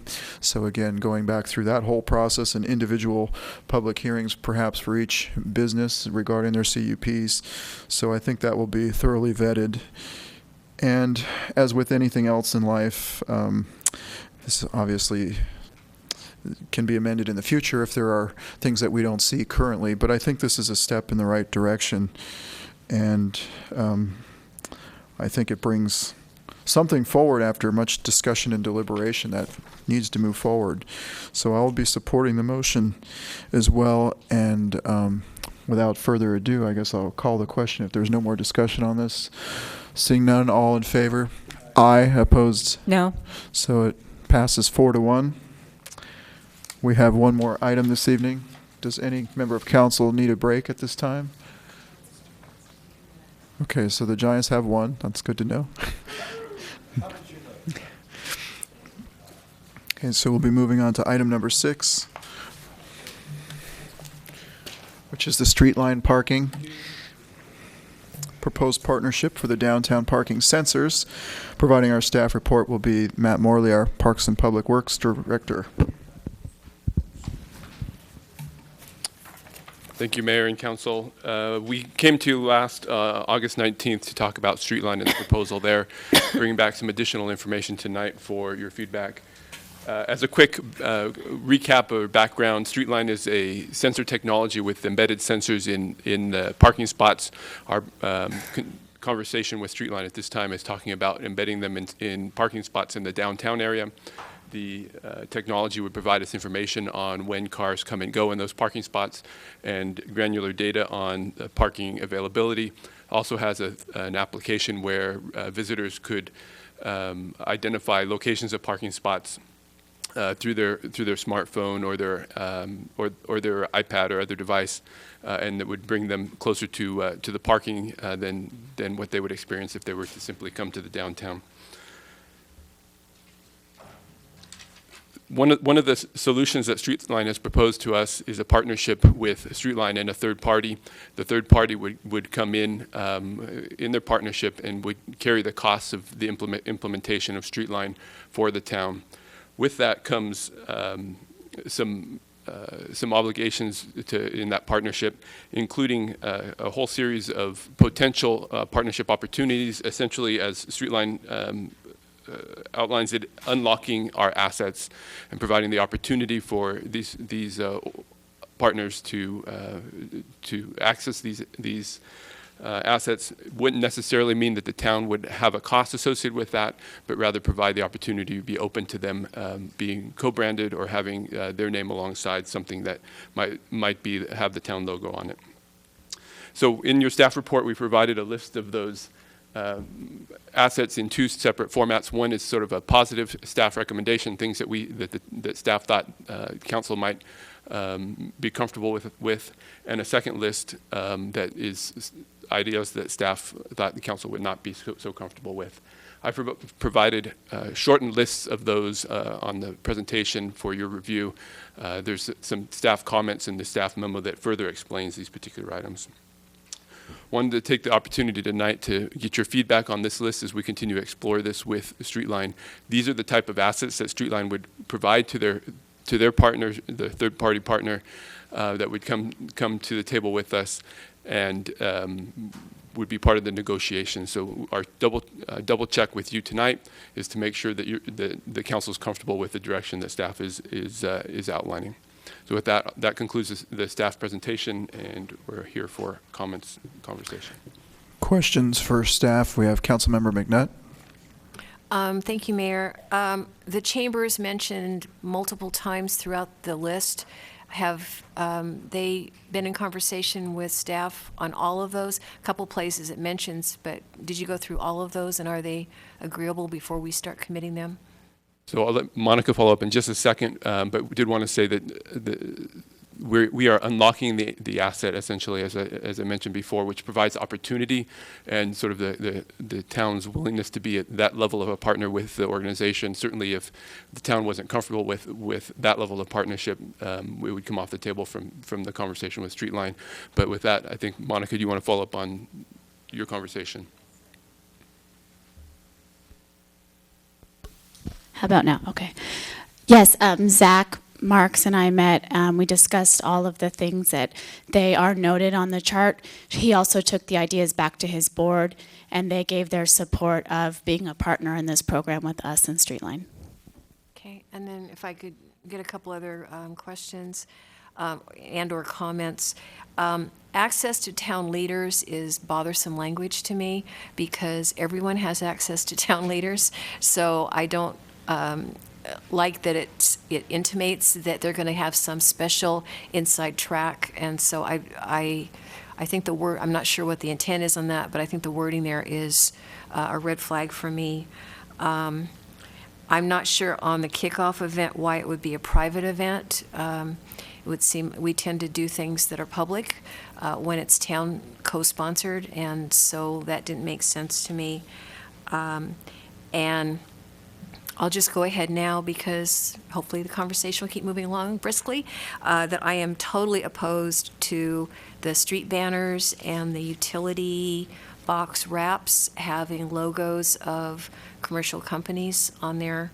That to me is totally contrary to all of the policies and practices that we've had in town. So I would not favor that at all. Councilmember Spector. Thank you, Mr. Mayor. Rather than go through, I'm looking at attachment 1, page 1 of 2, and rather than go through each of those items, just generally, when anything is being done in conjunction with the town, whether it's a statement made by the town, a press release by the town, a use of our logo, anything like that, I would want the town to approve it, and I would want the council to approve it.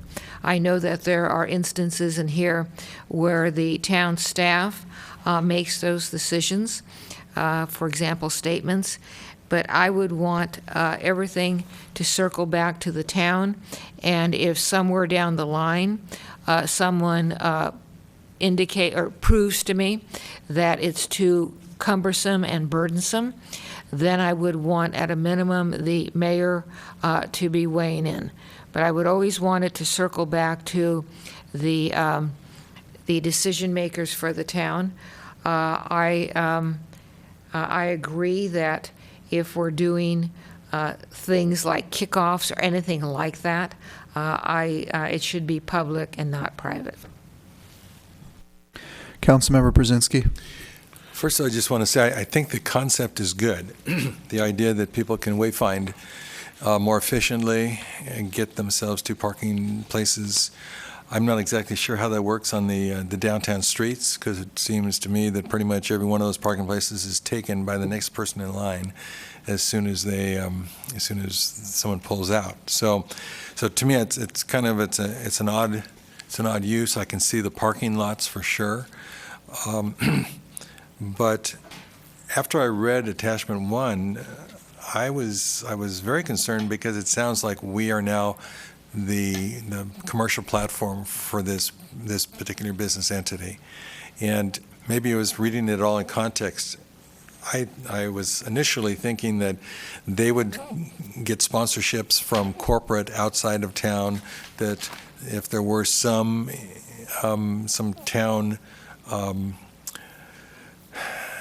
town ability to reinforce or to give support, it would be less than in your face.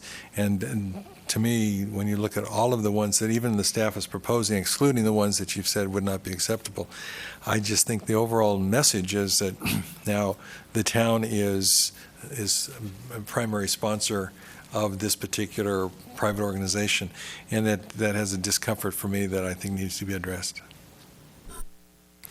Vice Mayor. I'll just say that I agree with the comments that have been made, and I also agree with the, if you will, the red and green on our staff report. Question from me. Has there been any discussion about the sizes of the logos, how many different options you have to select? For instance, could it just be on the asphalt and that's it? Or does it have to be on the asphalt, promoted here, here, and here? So it's ubiquitous. I mean, where do you draw the line on some of these things? Certainly that's up for the town to prescribe through the negotiations. I think the point of being here tonight is to get a feeling of where the council stands in terms of what guidelines and what assets we can put forth and to what extent. So the conversation around logos, for instance, on the banners, if that was one of the options that we were to put forward, was that it would be something along the lines of an event banner, for instance, a holiday lighting, tree lighting banner, or something similar, with a tagline at the bottom saying "Parking brought to you by Streetline, sponsored by X company," and in font that was took a back seat to the main point of the banner, so it wasn't meant to be as much of an in-your-face. I think the Streetline is very conscientious of the town and the desire of the town to retain its image, and they don't want to infringe on that. With that said, there would be some, from their perspective, some concession on allowing the side-by-side sort of branding or partnership. So I know this was in our previous report, but what would be the offset of the cost of, say the council says, well, we don't want any kind of advertising. What would it cost us to forego that option and just fund the street line service? The cost was in the above $100,000 to do the implementation on its own. So that would cover the entire town, the parking sensor in every available public space. Focus is on the downtown, so it would cover the downtown area. Okay, that's what I meant to say, the entire downtown. And that's on an annual basis. Yeah, there's a one-time installation cost, and I don't have the numbers in front of me. I apologize for that, but one-time installation cost and then an ongoing subscription cost for the service. Thank you. Councilmember McNutt. Thank you. Just to go back to the street banners, I think should the majority of council decide to move in that direction, it does open up one of those policy issues that Councilmember Barbara is always looking for. Do we have a policy? Because why would we allow that kind of street banner that you just described and not allow that opportunity for Jazz and the Plaz to do street banners, brought to you by Los Gatos Music, blah, blah, sponsored by one of their sponsors. I mean, we haven't allowed that kind of thing in the past. It's intriguing in a positive way in one way because our existing banners are so shabby that they are an embarrassment. And if we can't afford to replace them, at least if we can figure out partnerships to get something more vibrant there. But it is not just about this. I think it starts opening up a bigger policy issue that I don't think exists unless it's hidden away somewhere. And that's certainly part of the reason that we're here tonight to talk to you.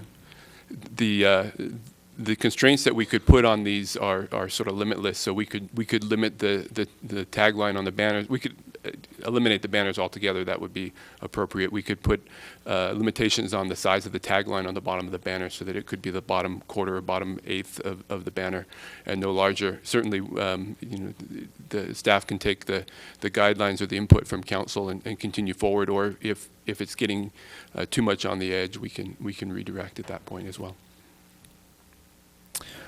Councilmember Spector. Thank you. I think the street line concept is a good concept. So I figure you get two positive things. All right. Any further comments or discussion? Thank you, Mr. Morley. We'll call forward the public. I see one card. If you'd like to speak on the subject, please fill out a card.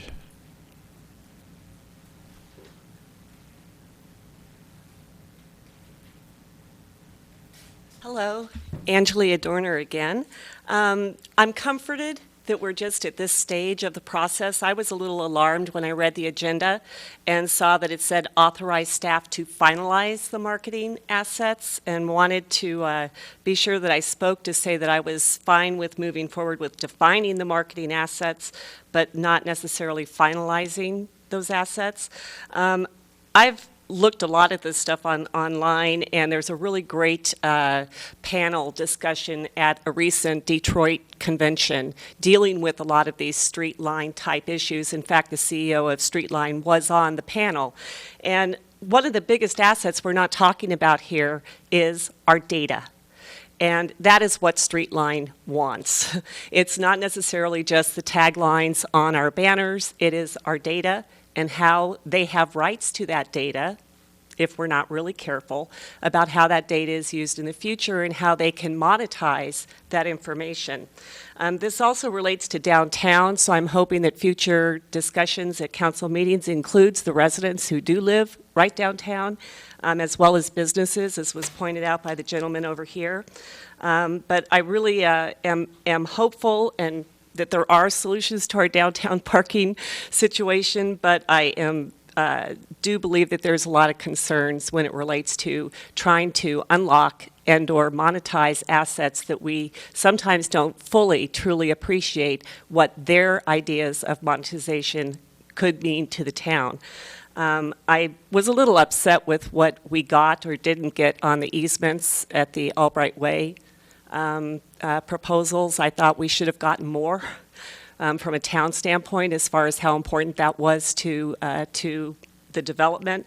And I look at this as even being more important than that because it's going to affect our everyday life. And I look forward to what you do come back with and what the council considers being able to solve a problem and still get what the town deserves from what we're truly selling.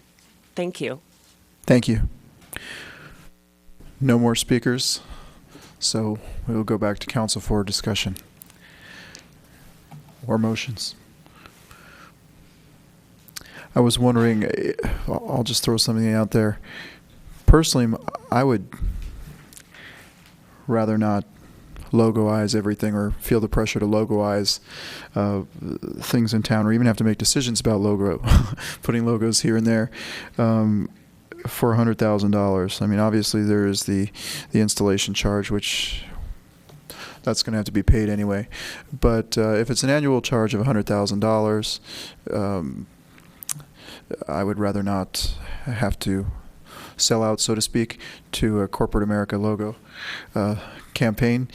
I think there's ways to make up that $100,000. I don't know if it is increasing fines for parking violations or whatnot, but that's just something I'll throw out there. That's probably not a popular subject, but Mr. Morley? Just wanted to correct the number that I threw out earlier. The initial cost is $250,000 and the ongoing cost is $160,000. $160,000? Correct. Okay, so the $250 includes installation and the first year's subscription, so to speak. Is that correct? $250 is the installation and the $160 is the annual cost. So the first year is more expensive because you have the installation cost on top of the subscription cost. So it's like $410 the first year. $160 ongoing. And can that whole $410 be waived if we put these logos? I mean, that's all part of the... That's all the magic of the negotiations. I think Okay. the idea was that there would be no cost to the town through the initial concept. Certainly, we can move forward with a discussion that would alter that and be a partial cost to the town, or continue through negotiations for something a little more beneficial. Thank you. Councilmember Spector? Thank you. Mr. Morley, are you familiar with the website or the information that the last speaker to which she was referring, and how it might be a way to find out what Streetline, might be doing other than giving us parking sensors? Certainly, smart cities is a big deal now, and collecting data associated with smart cities, whether it be from parking sensors or sensors through traffic monitoring or street lights, all is sort of the new wave of where the technology is taking us, and the magic behind that is the data. There's no doubt in my mind that Streetline will benefit from the data, as will the town in our analysis of the parking downtown. Councilmember McNutt? So my recollection was when the first time we talked about this, that there was no cost to the town in exchange for these marketing opportunities. If all of a sudden we're talking about putting $100,000, $400,000, $500,000, I would have a real problem with that. I think the community would have a real problem with that because there's no proven cost-benefit analysis.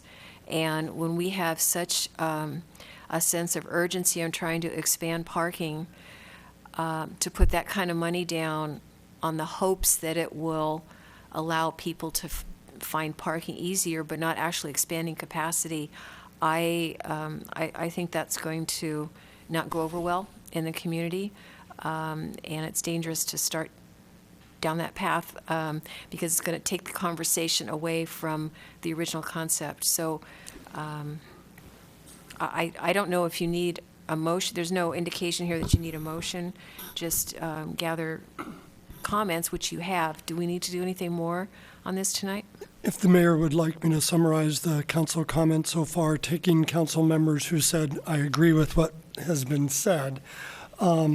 First, council would approve any use of the town logo, statement, or personage in any advertising or use. That was a general comment against all, and that would take town council approval. Number 5, any kickoff event would have to be a public event, not a private event. Street pole banners would not be considered, nor would utility box wraps. And that's what I've taken as the council notion so far. Councilmember Brzezinski and then Councilmember Spector. Yes. Access to town leader over there. What is something else? The last one was access to town leaders. Okay. Being removed from the list. Well, I'm very skeptical of anything that doesn't directly attack the problem that I think we have, which is lack of capacity in our parking resource. And I would be opposed now and in the future, I believe, to any out-of-pocket costs to us. The original proposal made it clear that this was intended to offer this private business an opportunity to market their product, with the intention that that marketing would be conducted within a corporate structure of some kind. I'm not exactly sure how they make their money on this thing, but the $260K at the front end, or $260K at the front end, and then $160 every year. Every year thereafter, does make a lot of sense to me.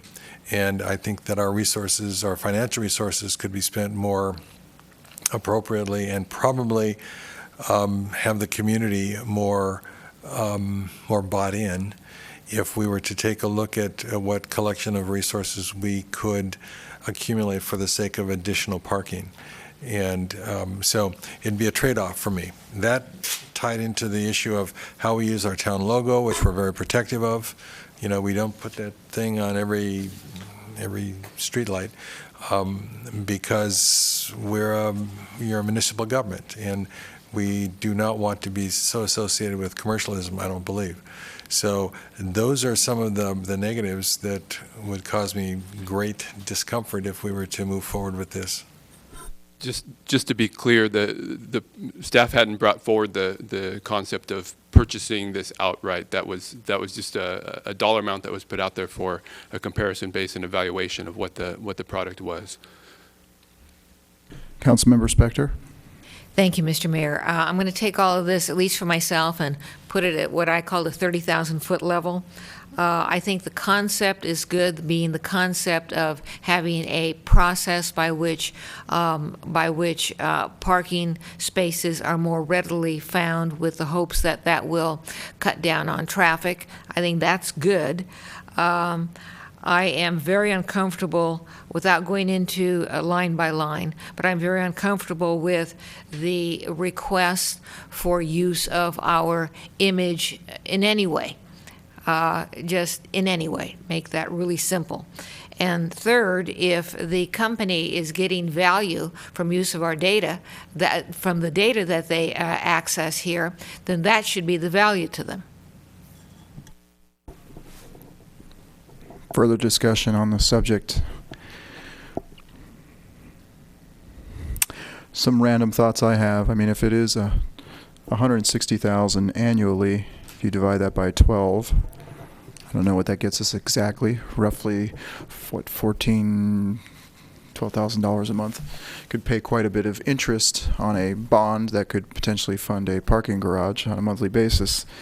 So I think of things like that, the cost. I do like the idea in general, but nothing is free. I'm wondering what will happen with the data they get from us. I think of Google email. Many of us have it, and the trade-off is they sell you advertising on your email, and I don't notice that advertising anymore. So there's no free lunch. Somebody has to pay for that lunch, so they offer you a great service for free, but I don't know how the public would react to an exchange of advertising in this manner.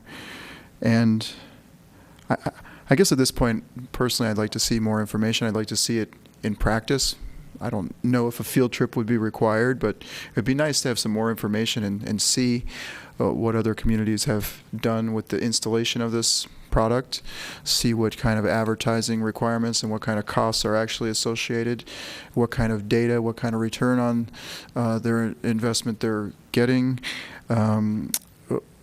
what kind of, who has ownership of the data that's collected, is that an additional charge, all those things. Again, I want to be open-minded to the idea. I think it's a very neat idea, but personally, I think I need more information before I would even consider this aspect of it at this point. Further discussion. What does staff need to see from us this evening? I think we've got it. I think we've got the feedback that we were looking for. Okay. Everybody's good? All right, with that said, I guess we're ready for the hammer. This meeting is adjourned.